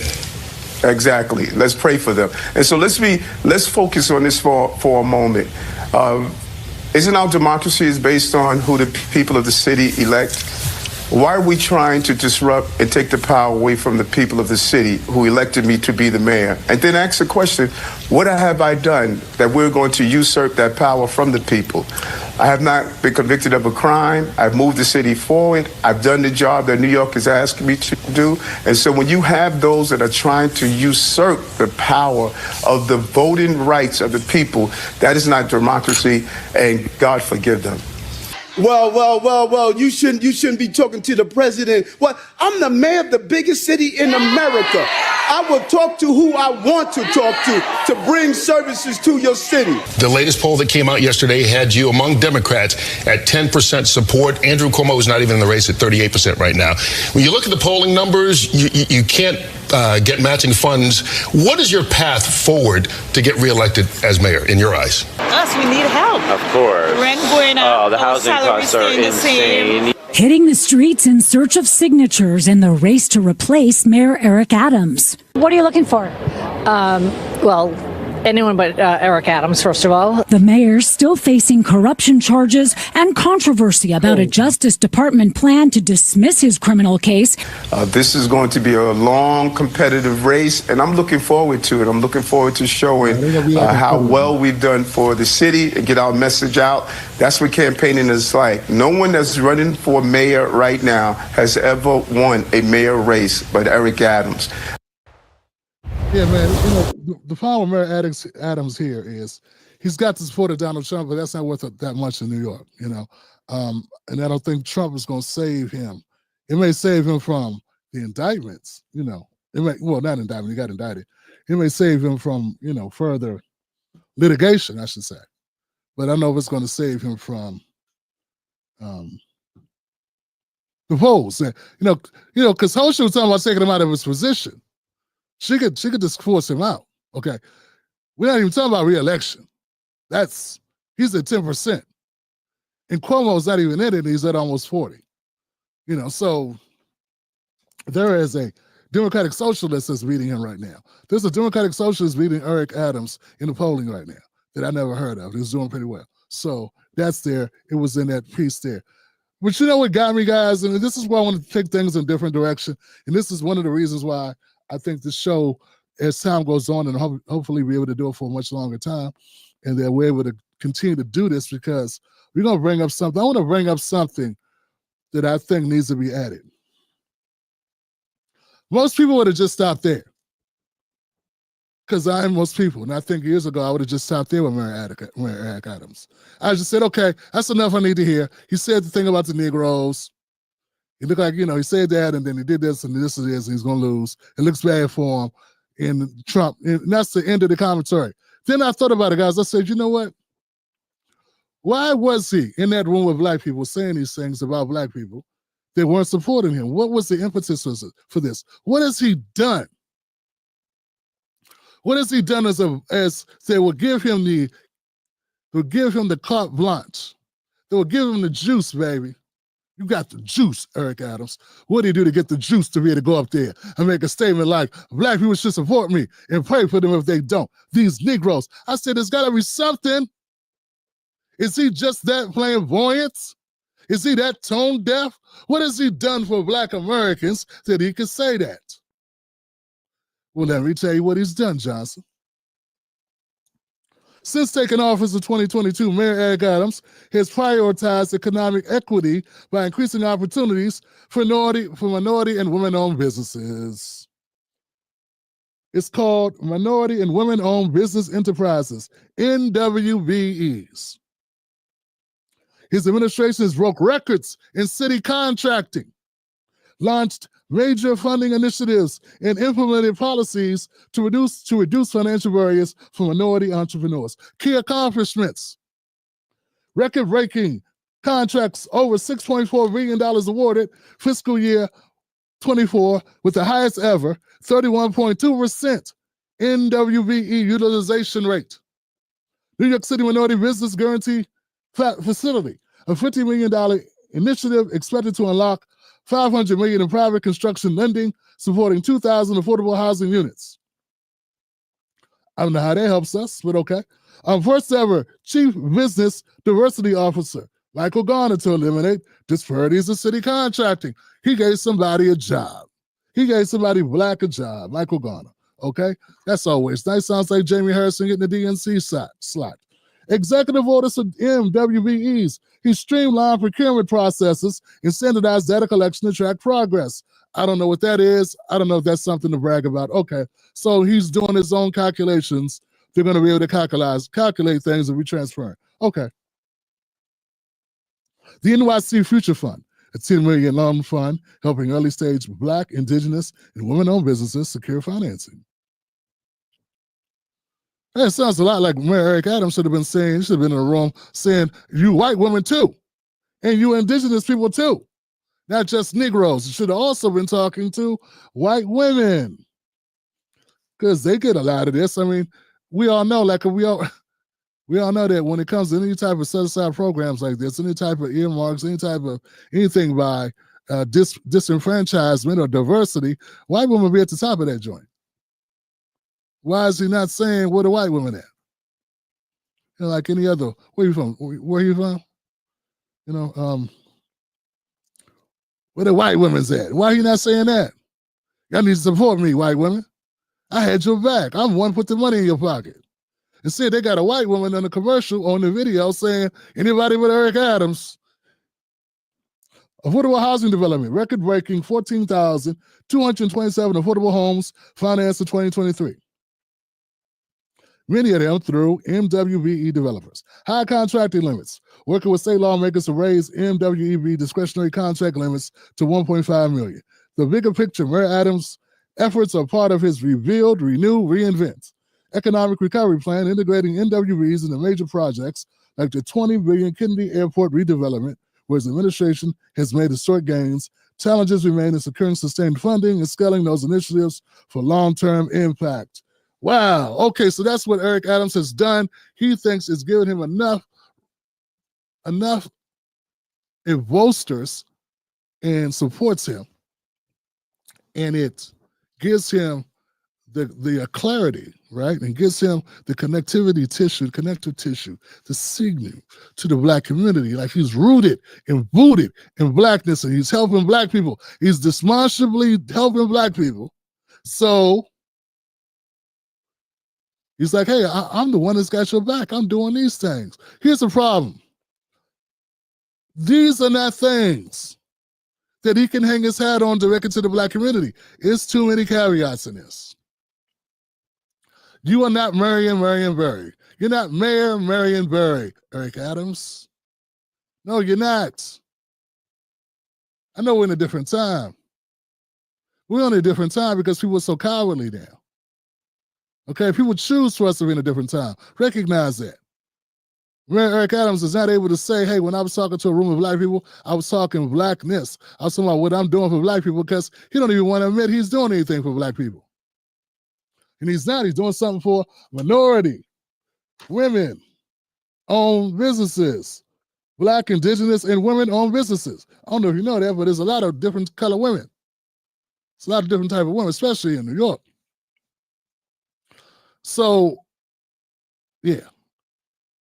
But that's, maybe he's delusional. He thinks that's enough. That he can, you know, give us a little crumbs, help everybody over here. And since we got helped a little bit, now you're gonna hold us against us if he loses his job. Like, no. Look, man, if you don't ride for Black people, you can't expect Black people to ride for you. I had to learn the hard way. I thought I was riding, but there was so much more I could do. Like this segment, for instance. Who else called themselves semi-progressive is doing a segment like this? Look up the other people that covered this, Mayor Eric Adams, and see what they were talking about. Were they talking about him and his initiatives for the Black community? Were they discussing that? Now, I'm not saying, I don't want you to go watch other people to find out. I already know they didn't because that's why I left them. Because we're unable to, because I was talking about things, it's not because they're bad people. Their focus was not this. They're not focused on this. Mayor Eric Adams, you're going down in a puff of smoke. Talking to Black people, invoking words like Negro, these Negroes, and he's doing the Obama. He's doing what a lot of Black people do who get in power, who talk down to Black people. They're bitter with Blacks because Black people are not saving them adequately. And that's a problem for them, right? That's what's happening. And it's not going to be enough to save you, Mayor Eric Adams. You have not earned that. I don't know if all the black people in New York voted for you, if it would save you anyway. Okay? I don't know if that's even possible. That should not even be your criteria. Your criteria would be, I'm going to do this because this is what I feel needs to be done. Let's keep it real, Mayor Eric Adams. You do not have the political IQ to be thinking of anything beyond mayor. I can't even imagine you being anything other than mayor. Okay? And now you can't even do that. So I don't know why your eyes got bigger than your stomach, thinking there's something beyond that. You should just think, hey, I'm going to get this one term, then we put my name in the books, then we do these things that are amazing, then we forever be known for this thing I'm going to do, then we build a legacy off of this instead of eyeing anything else down the road. You see what happened in Chicago, fell in line. You see what the other black folks are doing around the country, they fall in line. Where Eric Adams bucked the system and they came for him. So for that, I needed to at least take a further look into the background to see what he was standing on that made him feel that he could go to black people about this, about them not supporting him at this point. And as I looked, I'm sorry, and I gave it with an open mind. Record-breaking NWBE contracts. Yeah, but who they go to? Now, if I start going further, I start unpacking these NWBE contracts. I start taking a fine-tooth comb. I start investigating further to find out what's the percentage of black people that got these contracts. Something tell me it's going to come up like it always comes up. First fired, last hired for us. You know what I never get? You know what I don't hear, Johnson? I never hear the Asians or the Latinos or the white folks blaming the white folks because the white folks didn't vote for them. They'll blame a segment. You know, I just never hear. Maybe it happens. I'm not saying we're the only people that don't, that other groups don't complain. I'm sure they do. But it's just the negative connotation, like these people owe you something. When what have you done other than be black, Johnson? What have you done? Look, no more, Johnson. We had Obama. He's black, and we had to listen to that. I mean, every position we're gonna have somebody who don't be able to perform, who lets us down in one way or another, and all they can hang their hat on is their blackness and say, well, look, I'm black, look what I was doing. And I was black doing it. You're supposed to go, yeah, I guess I just overlooked that you sucked. I just overlooked what you did I didn't like. I just overlooked you being a war, a militarized police force having asshole. I guess I just overlooked that because you so black. No. Then we put like barbed wire and spikes on the warming crates for the homeless. Like, what do you do? Some crazy stuff? I don't know. I would love to rip one to all the people that were criticizing Mayor Eric Adams, but unfortunately, I can't because you deserve criticism, Mayor Eric Adams. I don't know what's up with this lawsuit. I don't. It more than likely was politically motivated. I think surely politics has something to do with it. I believe that. But don't nobody owe you nothing, brother. Because if you were really going to bat for black people like you say you are, like you tried to imply that you were in that speech, because he brought up NWBEs during the speech, because the speech was longer, about 15 minutes. He didn't even say the word black when he was talking about that NWBEs. But if you were going to bat for black people, they'd have got you up out of there earlier. Yeah, I don't believe anybody can go to black. If you go to bat for black people, this is where they get it wrong, guys. This is where they get wrong. Listen to me, Wolfpack. This is where they get it wrong. You don't soft pedal going hard for black people. If you're going to go and support black people, anybody that you're going to support, whether it's black people, poor people, working class people, whatever you're doing, go all in. That way, when they come for you, it's obvious they came for you because of that. And that is your only protection. But when you try to play all sides, when you try to do it on the sneak, let me just help you out a little. Let me just do a little something. Let me just sprinkle you with a little something. Well, then when they come for you, you can't say that you were riding for this group because you really weren't. And now it looks like desperation. Yeah. If you say you're fighting for the homeless people and you want to see all homeless people housed, right? And you go out to that. You say, this is what I'm fighting for. We should not have a homeless population. You had that opportunity. You can be like, bump this. This is what I want to be the president. Well, I want to be the mayor. I'm making sure everybody has a home. I don't care what it costs me. I'm not leaving. When they pull me out of here, I will have set a precedence for this world, this country, for this issue. They're going to hang my jersey up on the rafters in the garden. But you don't think that way because you got your eyes on something else. See what I'm saying, guys? And that way, when they come for you, your name will ring out forever for that issue. They will not be able to take that from you. But you just was a little pregnant, and you can't be a little pregnant, Mayor Eric Adams. You're either pregnant or you ain't. You can't be a halftime Blood. You can't be a halftime Crip. You can't be a halftime Pyro. You can't be a halftime NYPD police officer. You can't be a halftime part-time dad or husband. You end up with nothing. And when she finds somebody else, that's what you get, right? You can't be an employee with one of those devices you put on your laptop, make it look like you're at your office, that you're at home working when you're on the boat fishing. You know they got that, right? You know they got that, right? They got ways to monitor you, see if you're working when you at home doing remote work. Then they start setting a device that makes your computer look like it's on and you working when you're not. See, that's part of the problem we got. It's a lot of creative ways. It's a business to make you look like you're busy when you're not. Back to the point, Mayor Eric Adams. You can't hang this on black people because you didn't go all the way in for black people.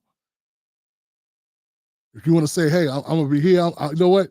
I'm gonna hang my hat on this immigrant issue. I'm gonna hang my hat on these women issue. I'm gonna hang this hat on voting rights. I'm gonna hang my hat on ending war, whatever it is. I'm gonna hang my hat on whatever, Congo, whatever the issue is, Johnson, whatever it is. Be willing to die on the hill. The only way you get revered, you become revered, you become truly appreciated, is you gotta be willing to die on the hill. Are you willing to die on the hill?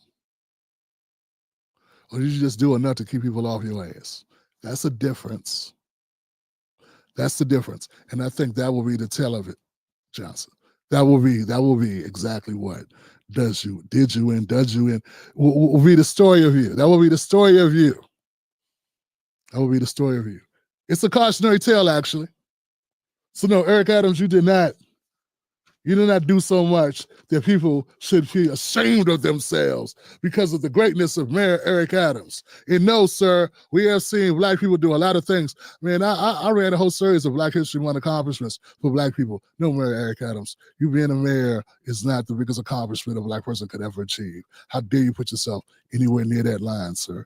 You did let's not trip.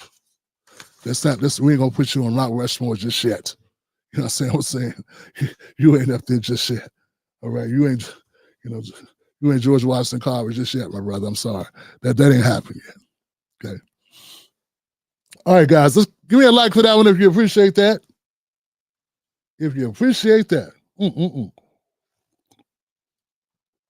My bad. I forgot this mic is good. I gotta back up off this mic. Like them black slurping in the mic and shit. I got a little green tea with some honey in there for my throat.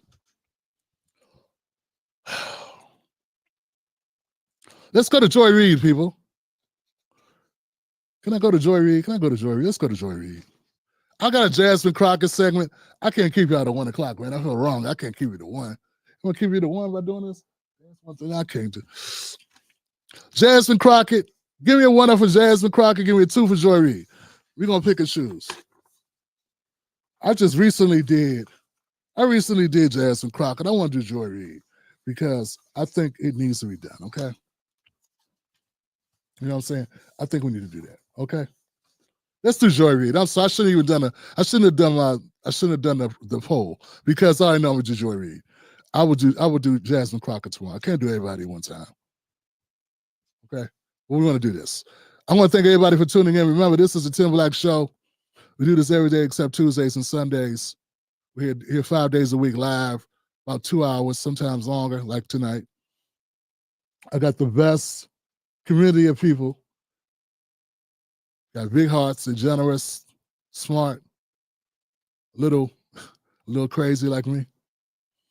But they're good people. They're good to the bone. Good people.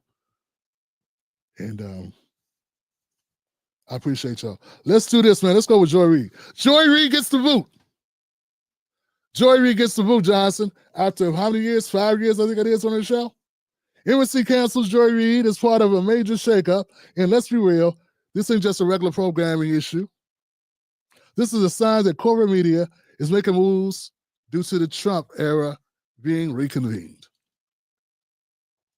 For years, Joy Reid has been a staple at the MSNBC plantation. I mean, she's been a staple as an attack dog for MSNBC.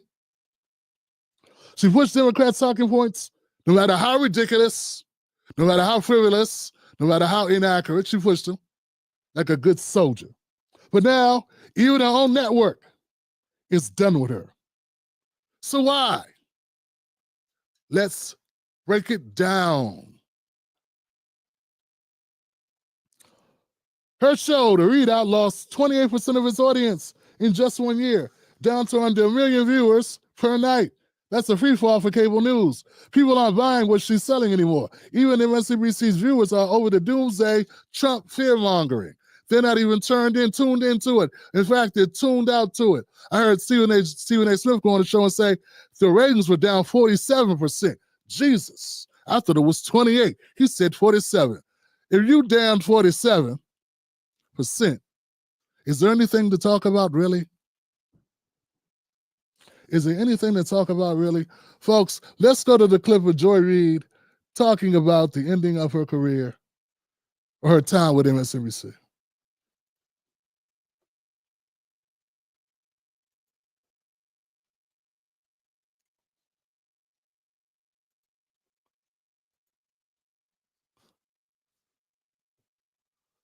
Show had value, and that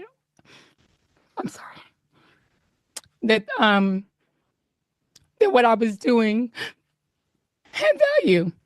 And in the end, I try not to cry on TV. And I say this is kind of like me on TV, so I apologize. And that it mattered. I see Karen is there, and she's been texting me as well. And so what I will just say is that in the end, thank you. Where I land is that the moment of guilt that I felt, that I went hard on so many issues, whether it was the Black Lives Matter issues of a young baby or a mom or a dad that was killed, or when we opened up people's eyes to the fact that Asian Americans were being targeted and not just Black folks, or went hard for immigrants who've done nothing but come to this country like my parents did and try to make a life and defended them.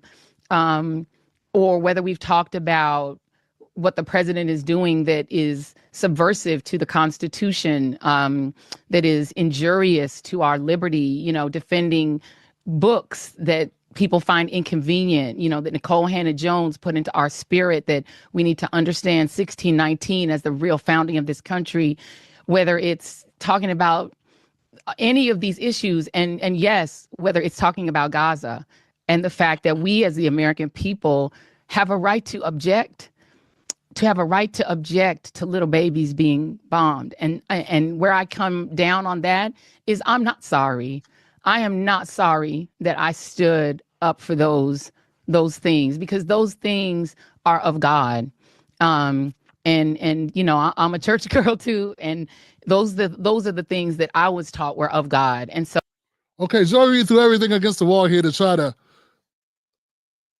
shift blame for this. And folks, here's the deal, man. There is no blame shifting that's going to work for this. At the end of the day, it's not just her. Look, she did not get terminated because of Gaza, or should have been terminated. People realize it's been over a year. So you didn't lose a job over there. That's not why you didn't get terminated because of Gaza. You didn't get terminated because of immigrants. You didn't get terminated for sticking up for Black people either. You got terminated because people stopped watching you. Okay? And it hasn't just been her. Folks, there's a swing. There's a thing that's happening with media right now, and it's moving away from people like Joy Reid. It's moving away from the center, whatever this is, the center. And that's not working. Liberal media is in trouble. It's not just her. Jim Acosta stepped down. Jim Acosta's gone. CNN anchor Jim Acosta, who had gained a reputation for his antagonizing questions towards Trump during his first term, announced he was leaving the network after 20 years. They did Jim Acosta the same way they did Don Lemon. They moved Acosta from 10 a.m. to 2 a.m. They moved that brother from 10 in the morning to 2 in the morning.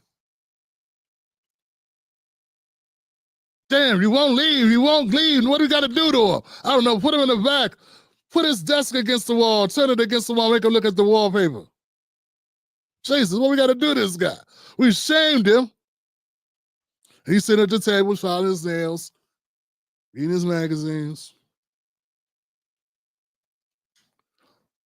eating pumpkin seeds. It's a reshuffling of the network. It laid off 6% of its workforce. 6% also ramped up its digital efforts. There's been a general decline in cable news viewership across the board. Everybody on the cable news programming is down. That's on the liberal side of the coin, baby. Everybody's down. It ain't just CNN and MSNBC. It's not just MSNBC. It's also CNN. That's my point, okay? So that's the first thing, okay? So this idea is just Joy Reid is laughable because it's not accurate, okay? I don't know if you noticed or not, Jim Acosta's white guy, he ain't there no more. 3 years ago when they got rid of Don Lemon, it wasn't because he was black, it wasn't because he was gay, he got rid of him because his numbers was down. He was difficult, he didn't like it. He didn't like losing his own show to be going on a panel show with a couple women who probably felt like he earned his stripes. He deserves to have his own show. So they humiliated him, and then there was enough. Rubber met the road, and that was all she said. And then for some reason, we got a contingent of black people that when they see something happen to somebody black, they think it's just because they black. And all of a sudden, they get to rewrite history and pretend they spent their whole life as a Black Panther member. All of a sudden, they was, Malcolm X. All of a sudden, they are Dr. Claude Anderson, All of a sudden, they are, somehow, spitting that truth, dropping truth bombs all the time. That's all they do. Stokely Carmichael. James Baldwin, you were not Don Lemon. You were not James Baldwin.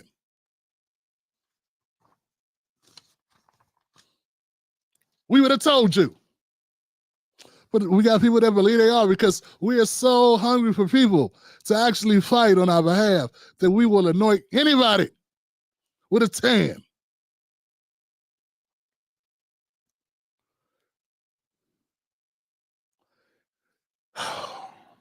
The Reid suffered a major slump in ratings since the 2024 election. Nielsen Media Research revealed that Reid's show averaged about 750,000 viewers in early December, a 47% decline from 1.4 million. Stephen A's right. Give it up to Stephen A. Okay, she achieved the 1.4 million average leading up to election day. So on February 20, Reid's show was reported to have around 779,000 viewers, while Fox Laura Ingraham had an estimated 3.4 million. Folks, it's unsustainable. This cannot last. You cannot rock like this. Okay?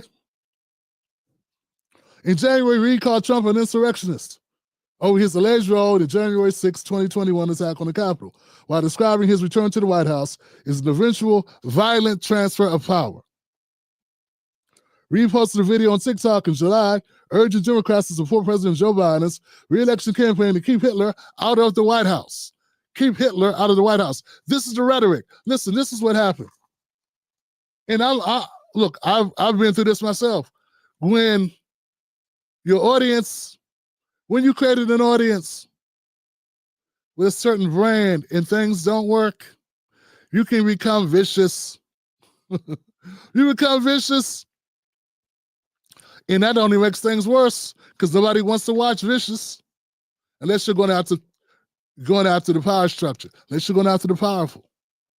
And she was going after Trump, but she couldn't get a jaw. She couldn't bite Trump. She couldn't get him. She couldn't hit him the way she needed to. And what happened was the demoralization. People were demoralized after Trump won a second time. Democrats were demoralized. They just wanted to get away from politics. And all they got is Angry Joy Reid shouting the sky is falling every night. This is not a good recipe. And she had dug a hole so far that she could not come back from it.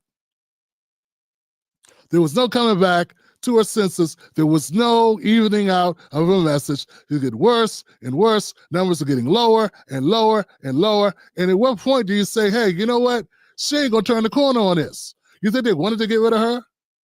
You don't think they didn't know they were going to hear this? The pushback from people going, this racist.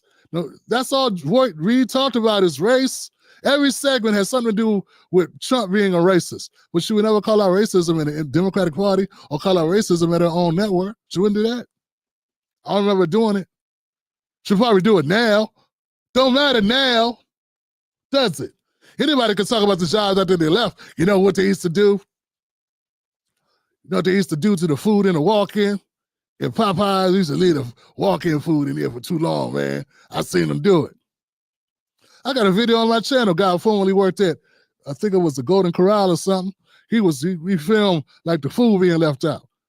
First viral video I have on my channel. Second viral video on my channel, 2013, was me reporting on a guy at the Golden Corral who worked there, who filmed what they were doing because it was his last day there. And he filmed the atrocities of the back line of the food and how they were keeping the food. That's how Joy Reid can do. Now, you can't blow a whistle when you don't work there no more. Okay, Joy Reid's gonna try to blow a whistle. But guess what, Joy Reid? You can't be a whistleblower when they take your whistle. Okay? That's how that works. You can't be calling yourself a whistleblower. You can't be fighting for the people against the corrupt media only after you lost your cushy-ass job. Everybody want to complain about the job when they don't get to do it no more. And they never quit. Is that because they said, I'm tired of this? That'd be different if Joy Reid said, I'm tired of this, and I'm going to fight for the people. I ain't going to die falling on no ice. I'm going to die fighting for the people. That ain't what Joy Reid said. So please don't have a selective memory about reality. Don Lemon say, I ain't going to die in my bed sleep. Maybe you will. Feds come in. But he didn't say, I ain't going to die in no car crash. Nah, Don Lemon got fired. Chris Rock said it best. Chris Rock said, Biggie and Pac, those brothers didn't get assassinated. Those brothers got shot. Joy Reid, Don Lemon.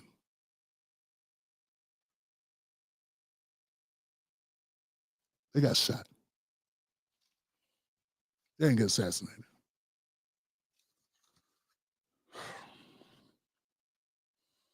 They're replacing Reid with a trio of Michael Steele, Simone Sanders, and I know she's got a last name. I know she got married. No disrespect. And there's also a Mexican sister that's going to be with them, whose name is not listed here. But they replacing Joy Reid's show with 2 black people and 1 Mexican person, Latino, I guess. So how you going to say it's race, man? I mean, are we that bad, Johnson? I mean, Simone Sanders is black. Her and Michael Steele are foundational black Americans. And they're replacing Joy Reid, who just told you in the clip, she respects the immigrants because the immigrants what she is. Her parents are immigrants and da-da-da-da-da. And you still let it be about race?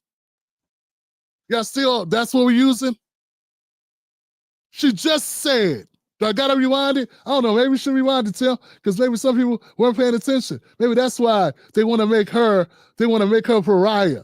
Make it seem like she's been fighting for the blacks. Like my parents did and try to immigrants who've done nothing but come to this country like my parents did and try to make a life and defended them. There you go. Get what I'm saying? Simone Sanders, I look, I don't like the way she flip-flop from Bernie Sanders to Kamala Harris to Joe Biden or whatever. That's, she a mercenary. Simone Sanders is a mercenary, okay? It is what it is. But now that I learned more about Bernie, I'm like, okay, I get it. He was full of shit too. She sat there and watched him like, look at this guy. I thought he was real. Maybe that's what made her be the way she is. Could be. Simone Sanders might have been a real one. Then she worked with Bernie like, she voted into Bernie and she realized, this guy, he's horrible. Anyway, the point is this. They replaced the tether with 2 foundational Black Americans, and you still said they don't like Black people. Now, MSNBC may not have a thing for the Blacks. I don't know. They keep paying them well, certain ones, but I don't know. They got rid of, what's the name? The one that, you Tariq Nasheed listening people, you Seven Samuels listening Black men just need to get themselves right. Horrible, horrible things she said, talking down to Black men like we were garbage. Tiffany Cross, that's her name. There you go. I threw you wrong, Tiffany Cross. You deserve to be memorialized for your stupidity and your rank amateur rants, dissing the only people that really had your back, that you just shitted on them. You thought white women were clapping for you? Never. The point is this, man. This ain't race. If it was race, they would have hired somebody else. They would not be replacing her. They brought more Black people with them. But those people that are here, maybe Michael Steele has more credibility in the space of talking about Republicans because he is one. I don't know what it is. Even though he's starting to sound like Roland Martin, I don't know what it is, man. Michael Steele sounding horrible nowadays. That's not the point. The point is, there's a lot of things about Joy Reid. One of those being the ratings. Number 2, so that was bad. Number 2, they're replacing her with Black people, more Black people. So you can't say it was a Black problem because why are they going to put another Black person in? And don't tell me that Simone Sanders is not going, I don't know. They about to do the same type of job. I mean, I don't see much difference in the talking points other than, Simone doesn't get as vicious as Joy Reid. But anyway, Simone Sanders, Michael Steele, and Alicia Mendez, that's the names. The same Democratic narratives, just with new faces. Meanwhile, Jen Psaki, Biden's former press secretary, is getting more airtime. So MSNBC is dumbing down on White House approval media and dumping the voices that aren't landing anymore. That's what they're doing. Jen Psaki's numbers suck. So that point, valid. But nobody will make that point. Rachel got out there, she said a lot, but she didn't say the truth. She didn't say the whole truth. And the whole truth would be Jen Psaki should be gone if it was about ratings. Joy Reid gonna mess around and get MSNBC sued till the brakes come off. And let's keep it real. They gave her a pass, and I knew she was gonna be dumpster juice ever since she got over the fake hacking scandal. This woman they unearthed blog posts where she was saying some homophobic crap that got Kevin Hart. Kevin Hart was supposed to host the Oscars. He made one joke about his son. If his son was gay, he would hit him in the head with a dollhouse. On Twitter. He said it on Twitter. Not even at a show. He said it on Twitter, like a joke on Twitter years ago. They found that. And the Academy said, hey, we're going to have you host the Oscars. Psych. No, it was the Grammys. He was going to host the Grammys. And they said, no, can't do that now because you need to apologize for this. And Kevin was like, I can't apologize for that. It was a joke. I told a joke. I'm a comedian. I love my son. And if I hit him with a dollhouse, who put him in the dollhouse? It'd have been me. That was the kicker to it. See? Get it? Get it? They were like, no, we don't get it. Get out. And so Kevin Hart lost an opportunity to host the Grammys over a joke on Twitter. Joy Reid had her own blog site where she was making all types of homophobic comments in her blog about Democratic operatives. It was a Democratic Florida governor or something, whatever. Christie or something. Anyway, she was calling him she was misgendering him and all this type of shit. And you know what she said? It wasn't me. That's why she got like Shaggy, and she was like, it wasn't me. Somebody must have hacked. Well, Joy, your site is down. This is the Wayback Machine. The Wayback Machine takes pictures of the internet in a given time space, and then when you look for it, it is a copy of what appeared back in the day. It's like those Google Maps pictures you see people showing. They show you a house in 2011. It's 2 o'clock in the afternoon, and somebody's watering the grass. Like back at 2 o'clock in 2012, we was watering the grass, whatever. And you can go back and this is it in 2016. There is no grass, it's concrete. Oh, what happened to the neighborhood? See what happened? You know those pictures, they do this a lot on TikTok. Well, that's what the Wayback Machine does. It gives you the ability to look back in time. Joy Reid said she got hacked. Somebody hacked the archives of the Wayback Machine. That's where that came from, because it couldn't have been her. So they let her get away with it. They let her keep her job. They let her keep her job. She cried a little like she did here. They let her keep her job. They gave her passes. She compared Trump's deportation policy to the Holocaust. There's such a thing as going too far. I don't even do that. I got an independent show, and you know what has never happened? I've never had anybody say, I said some shit like that. She compared Trump deporting people back to where they live, the Holocaust.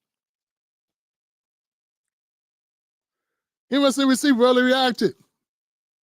That's how bad it got. She blamed black women's low voter turnout on white women portraying America. Yeah, she blamed black women's low voter turnout on white women not voting for Biden. Instead of blaming Kamala. This is the extent of how far she was going to ride for the Democratic Party, which is truly her undoing. There had to be, I know it's a lot of black women out there that like Joy Reid. It has to be. Somebody got to like it. But that makes sense to you? Black women didn't vote for Biden because they are tired of carrying the water for white women. That just goes to show you Biden wasn't doing nothing for them because they weren't voting for him because of what he was doing for them. See what I'm saying? Or what his presidency was going to mean for their lives. Because if you're going to make my life better, I ain't voting to help this person or that person. I'm voting to help my family. I'm voting because this is what's best in the interests of my country and my family and the people I care about. I'm not doing this to curry nobody, no way. So that whole line of thought didn't make sense, but she got away with it. So MSNBC's been trying to clean house for a long time. This started before the 2024 election. Trump returned and forced media to rethink their strategy. What can they do? They all thought that Trump was going to jail, Johnson. You got to understand, they thought this guy was gone. They thought they never had to deal with him. Oh my God, Steve Bannon's back. Trump is back.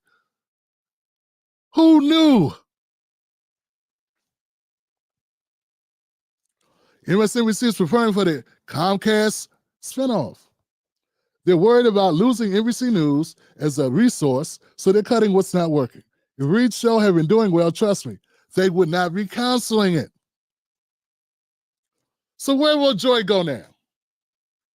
Now she's going to really fight for us. Yeah.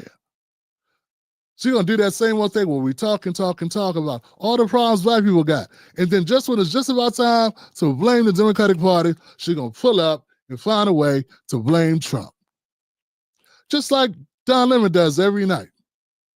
He'll talk about all the bad things that are going on, but just when he could just go right there and say, the Democrats suck, he'll say, and Trump is evil.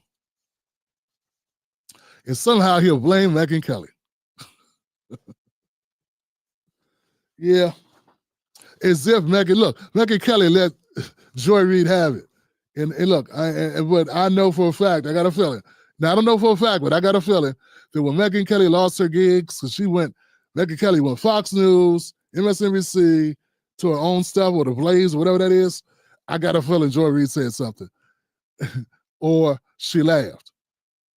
And sometimes you ain't the only one get to laugh. You know what I'm saying? That happens. So will Joy Reid end up as YouTube or a YouTube podcast or whatever, doing some type of, what is it? I think she already has her own, what's that thing everybody does? Substack. She has a Substack already, just like Costa. Or will she go for Roland Martin? Trying to keep the DNC talking points alive. Trying to get Patreon support like Tim Black, as if she wasn't making millions and millions of dollars a year. Corporate America does not care about loyalty. That don't exist. There's no, corporate media does not care about loyalty. You serve a purpose, and when that purpose is gone, they throw you out. Who knew? It's just like any other job. It's just like any other job. This is not just about Joy Reid. This is about the decline of partisan, scripted corporate media. They will replace her with another Democratic mouthpiece. You best believe that's what they're going to do, because that's what they need. They would have kept her if she was a better mouthpiece. People are waking up. This is why independent news matters. It matters what we're doing on this show. It matters that we're trying to do our best to call it out. We do not pull punches. I never told anybody to vote for Donald Trump. What I'm saying, but I'm very clear what I want, though. I'm very clear. I want you out of the burning house of the Democratic Party. Tim Black. The Tim Black Show gives America the raw truth it deserves. And my mission is to get Black people out of the burning house that's known as the Democratic Party. That is our mission. I am straight up, I'm honest about that. If Joy Reid gave you a mission statement about what her show was about, what would it say? Would it say, I'm here to speak the truth and the truth that's going to save America, the truth that America needs, the raw truth of America, that what they deserve to hear, and that my mission is to get Black Americans out of the burning house, which is the Democratic Party? Would she say that? What would be her mission statement? I think a mission statement would go something like, I'm here to do whatever the Democratic Party want me to do in order to stop Donald Trump. That's what she was doing. For the most part, that's what her show was. Now, what happens when that person doesn't get weaker but gets stronger and bigger and gets the big job, and you sit there looking like, oops. After you talked all this smack for 3 years about he was never coming back, he was going to go to jail. People forget the segments. She sat her, Rachel Maddow, Shinseki, all these talking this, man. All of them sat around for 3 years telling the audience Trump was a goner. She did the same thing. She did the same thing in 2018, or 2016, 2015. She laughed at the idea that Trump could get elected the first time. She laughed, said he was going to go to jail 2017, 2018. She laughed, saying he was going to lose to Biden on the second run. And she was wrong both times. Is it possible getting it that wrong consecutively can make you lose the audience? She's not a weatherman. She's supposed to get the weather right sometimes. She got it wrong twice in a row. And she said it with her chest out. I mean, nobody was more brazen, more emphatic, more of an attack dog than Joy Reid. Nobody. And she was wrong. And I think she was a little bit embarrassed. Hell, more than a little bit embarrassed. I think she was humiliated. And with that came extra venom in Hitler, calling him Hitler, and deporting people who are here illegally as Holocaust, even though Biden had done the same thing. Biden deported a lot of people too. Y'all don't know that. He just let in a lot of people, but he deported a lot of people too. Joe Biden quietly has supported more people than Trump, obviously. And Obama was a hell of a deporter. Why was it when Obama, she was commentating when Obama was president? Why wasn't she saying that Obama, or why wasn't she saying that, Biden? Why didn't she say Biden was sending people to the Holocaust, putting people through a Holocaust when he was deporting them? Why is it just Trump? See, these types of things, I know when you actually believe that Trump is Hitler, maybe you don't care that words supposed to mean something, that they have definitions.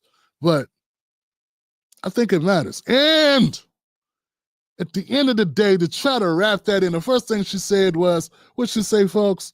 I talked about Trayvon Martin. Remember the time that I was talking about Black Lives Matter? And thank you. And then it mattered. I see Karen is there. This is kind of like me on TV, so I apologize. And then it mattered. I see Karen that in the end, thank you.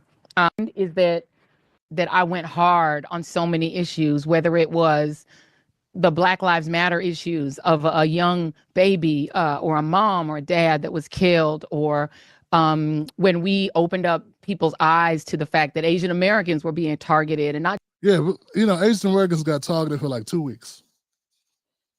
They got a hate crime bill like the third week. And it was random events. It wasn't even like, let me tell y'all something, man. This is why this is so disgusting. And when I see people that I don't know where they get their news from or what they believe, Johnson, if Asian Americans were being beat up and attacked like Black Americans have been beat up and attacked by racists, they'd have left and went back to their country. You know what I'm saying? You know what I'm saying? It was a lot for them, but it was nothing like the numbers we put up. Let's just put it this way. I don't even know Dennis Rodman was a good basketball player, one of the greatest centers, one of the greatest rebounders and blockers, and of any player ever played basketball in the NBA. Okay, we can admit that. That's Dennis Rodman, but he was not a prolific scorer. Okay, but so let's just say Asian attacks were to basketball where Dennis Rodman was the scorer. And what I'm saying was there wasn't big numbers going up, okay? But when Rodman, whatever he would hit a basket, it'd be a big deal because he didn't make baskets. And when he got to the free throw line and hit a basket, like, my God, that's how I was seeing somebody Asian getting beat up or getting punched or something. It was a big deal because it never happened. That's not what happened. Now, Steph Curry, Kyrie Irving, these are prolific scorers. That's Black people. Black people, when it comes to getting your ass kicked, get beat up by racists, we're the Steph Curry of putting points up on that. You know what I'm saying? So when we get beat up, when we get you look at the numbers, it's like 10 times when Black people get beat up by cops or get beat up by individual racists or whatever, these hate crimes. So when people say we need a Black hate crime bill, that's what they're saying. Because the numbers is just so lopsided. Oh, 10 it wasn't. Roland said it wasn't. Yeah. Roland's a liar. Roland knows that all bills are called one thing, but they actually are another thing. Like, the bill was, we're going to do this for justice and policing or some crap like that. But the force that pushed it through Congress was the Asian hate crime portion in it. And that was the impetus behind the bill. And that's why when it was debated on the floor, there were Asian American Congress people carrying the torch for it. Because that's why. And if you don't believe me, just go watch the tape. You'll see Miss Haru, I think it was the one out of Hawaii, was one of the sisters, Asian sister, talking about the need of the hate crime bill to protect Asian Americans and Pacific Islanders. That's what it was. So I don't know why Roland felt like he had to perpetuate that story. Well, I know what it is. You can't be honest. You gotta carry water for the Democratic Party. I'm getting off the topic. The point is, Joy Reid won credit for everything except keeping the numbers up. And that's what it is. And everybody upset and crying. She wasn't there for you. She was there for that money. She was there for the paycheck. And that's what she got. And it's a cash curry business, and as long as you're putting asses in the seats, you can keep a job. And if the money they were paying her, and the money that Acosta was making, I guess, the money that whoever else got let go, Lester Holt, I don't know why Lester left. Why Lester leave? Lester left for a reason. But none of these people are hurting financially. They'll be okay.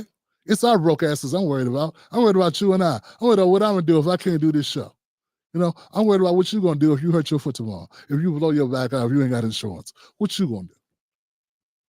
You know what? Won't nobody be crying a tear for you except people that know you and love you. Joy Reid, for some reason, has black people thinking she was riding for black people because she did a Black Lives Matter segment. Oh my God, amazing. Woo! I covered every day of the George Floyd trial because I cared about it. I cared about that story. I cared about it. I cared about Tamir Rice. I cared about all of the deaths that I covered. Botham Jean, I thought that was Botham John, who got killed in his own house. I was like, how could this, you know, there were so many stories, man. I can't name them all right now. But that's not a reason. MSNBC didn't have you around because you did nice things. MSNBC had you there because you made money, okay? And you ran, and they fed. Another thing, last thing I'm going to say on this, guys, let me just say this. The entire cable news media structure has been eating off Trump for years, almost 10 years, man. Unprecedented. Trump saved cable news. All these people hate Trump. I don't know why. He's the only reason why they had jobs this long. But the tide changed. And all the people that ate off him from all these years now are not able to eat off of him like they did in the past, only because the Democrats got so bad and so lazy, that there really is no counter to Trump. You know? No counter. So that's what it is. I don't feel bad for Joy Reid at all. And I don't see a reason why you should either. I think I got one more thing on Joy Reid. Do I? Before we go. I want to remind people. Of this. That's what we'll do. America, there's a thing about both white vigilantism and white tears, particularly male white tears. Yeah, she made a segment where she was talking about white people crying and stuff. Look, guys, look.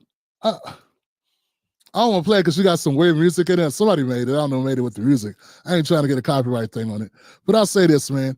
To say that she lost her job because she was black, yo, Joy Reid got away with saying a whole lot of stuff you couldn't say at your job. Okay, so I'm not saying those people are great people at MSNBC. I don't know none of them. I ain't carrying water for them. But yo, she was talking about white tears, white people crying like they can't cry. What you doing crying? Yo, like, you know, this is crazy. But yeah, I feel you. It's what it is. Yeah, she went from, I mean, maybe she should go and, like, I don't know, do some, I don't know, get down with Tariq Nasheed or something. Maybe he'll let her, I don't know, maybe, you know, because she's so, you know, you know what I'm saying? Like, I don't know what I'm saying. I'm thinking, she want to be radical? Is that what she going to do? Or was she doing that for effect? And then it stopped working. And then she turned off her audience. Look, guys, the whites stopped showing up for Joy Reid. And I think that made her angry and angrier. I think that's what happened. But you guys let me know in the comment section, man. I just think at some point, if it ain't working, you got to redo. You got to remake yourself. I had to remake myself. I had to come and say, you know what, Tim, this is not working. What are we going to do? And I did it. I created a new lane for myself. I revitalized my image. It took years. It took 4 years to kind of get my legs back under me, to make the numbers go the right direction, and to be doing some of the best work I've ever done. And I'm glad to be able to do it. And it's a progress. It's a process. And Joy Reid, she's relatively young as well. I think we're about the same age. She'll be fine. Keep going. I mean, hell, do your thing. What? At least you get to look. Here's the deal, guys. At least Joy Reid gets to try something new, and she still got money. Yeah, she still got money. She's rich. She's still a multi-millionaire, and her name was still ringing out. And she could go. I bet you Tiffany Cross, when she was making Joy Reid money and got fired, then she would have been straight.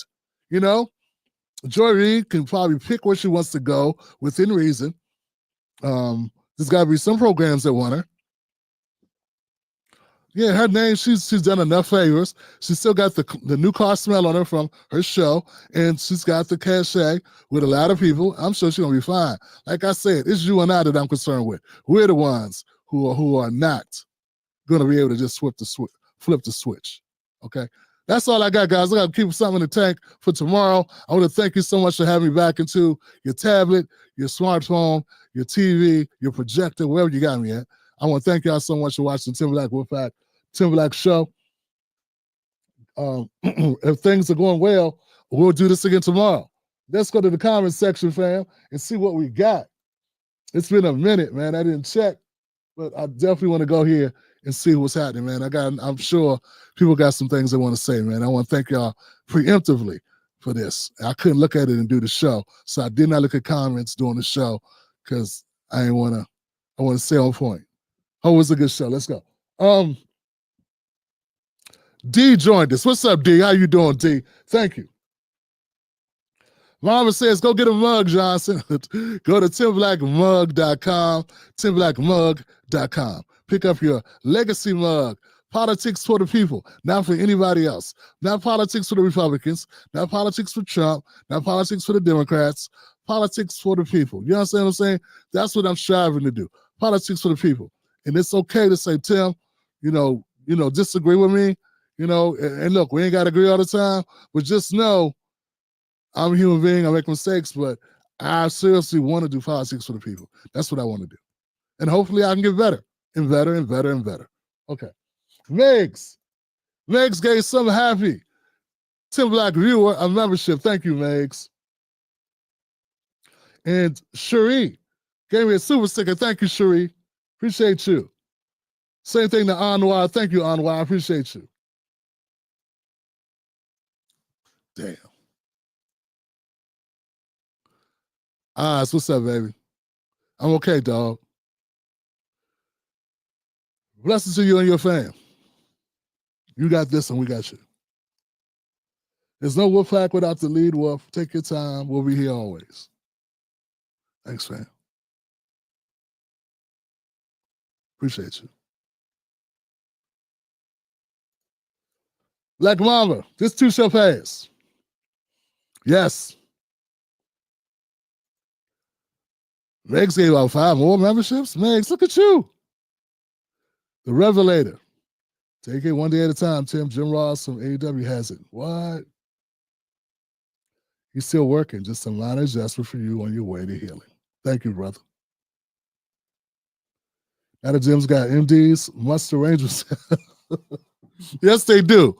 Musk derangement syndrome. Dog, I haven't heard that before. I had not heard that. Revelator, give it up for Revelator on that one, man. Don't make me laugh, man. Oh. There it is. Lord Love Smith. I'm a federal contractor. Each week, I had to submit a war notice detailing everything that I worked on for that week.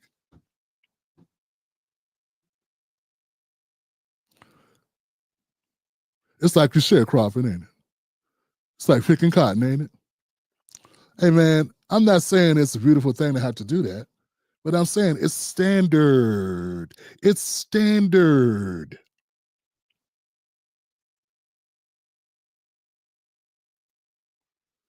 Shalom, Pack. Thank you, M. Sparks. At will states, most of these companies all over the country are at will. There it is, Johnson. I think you're right. I just remember Virginia. I always knew that in Virginia was a little bit less rights. WD gave me a super sticker. Thank you, WD. Candy Rain. What's up, Candy? Thank you, Candy. I appreciate you for having my back. Donald Moore, George Soros owns 235 radio stations. God.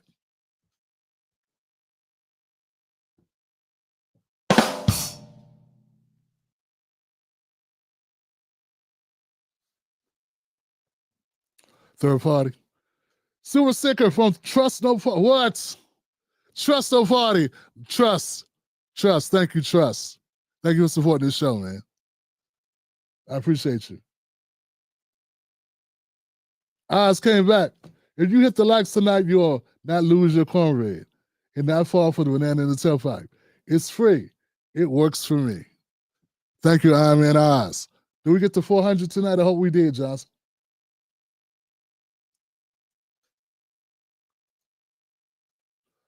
Love my kids.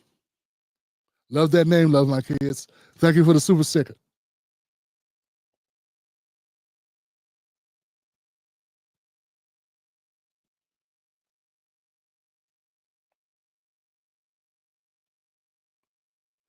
Earlier Saturday was talking about Joy Reid and gatekeepers trying to take down indie black media, and she put on black media like you and others. I reminded her it was obligating her to try to take you down. Yeah, it was. Yeah. She apologized years later for it, you know what I'm saying? I mean, she didn't do it publicly. She publicly tried to destroy me, and she privately said, hey, I wish I could have done things different. And I appreciate that, you know. It'd have felt a lot better if she did that publicly. But, you know, that's why it'll never be what it, it'll never be, it'll never be cool like that. I got no hard feelings, man. Just, do your life and may God, take care of you and hope things work out for you and all that good stuff. Yeah, they did dirty. They did dirty business. I was the guy to gun for, you know what I'm saying? And they did dirty work for other people. So it is what it is. Long time ago, water under the bridge. My spirit's clean, my hands are clean. I'm going this way. It's good. It's all good. All right, guys, thank you so much for everything that you've done tonight here. Sharing the word, hitting the like button for people, letting them know about the show.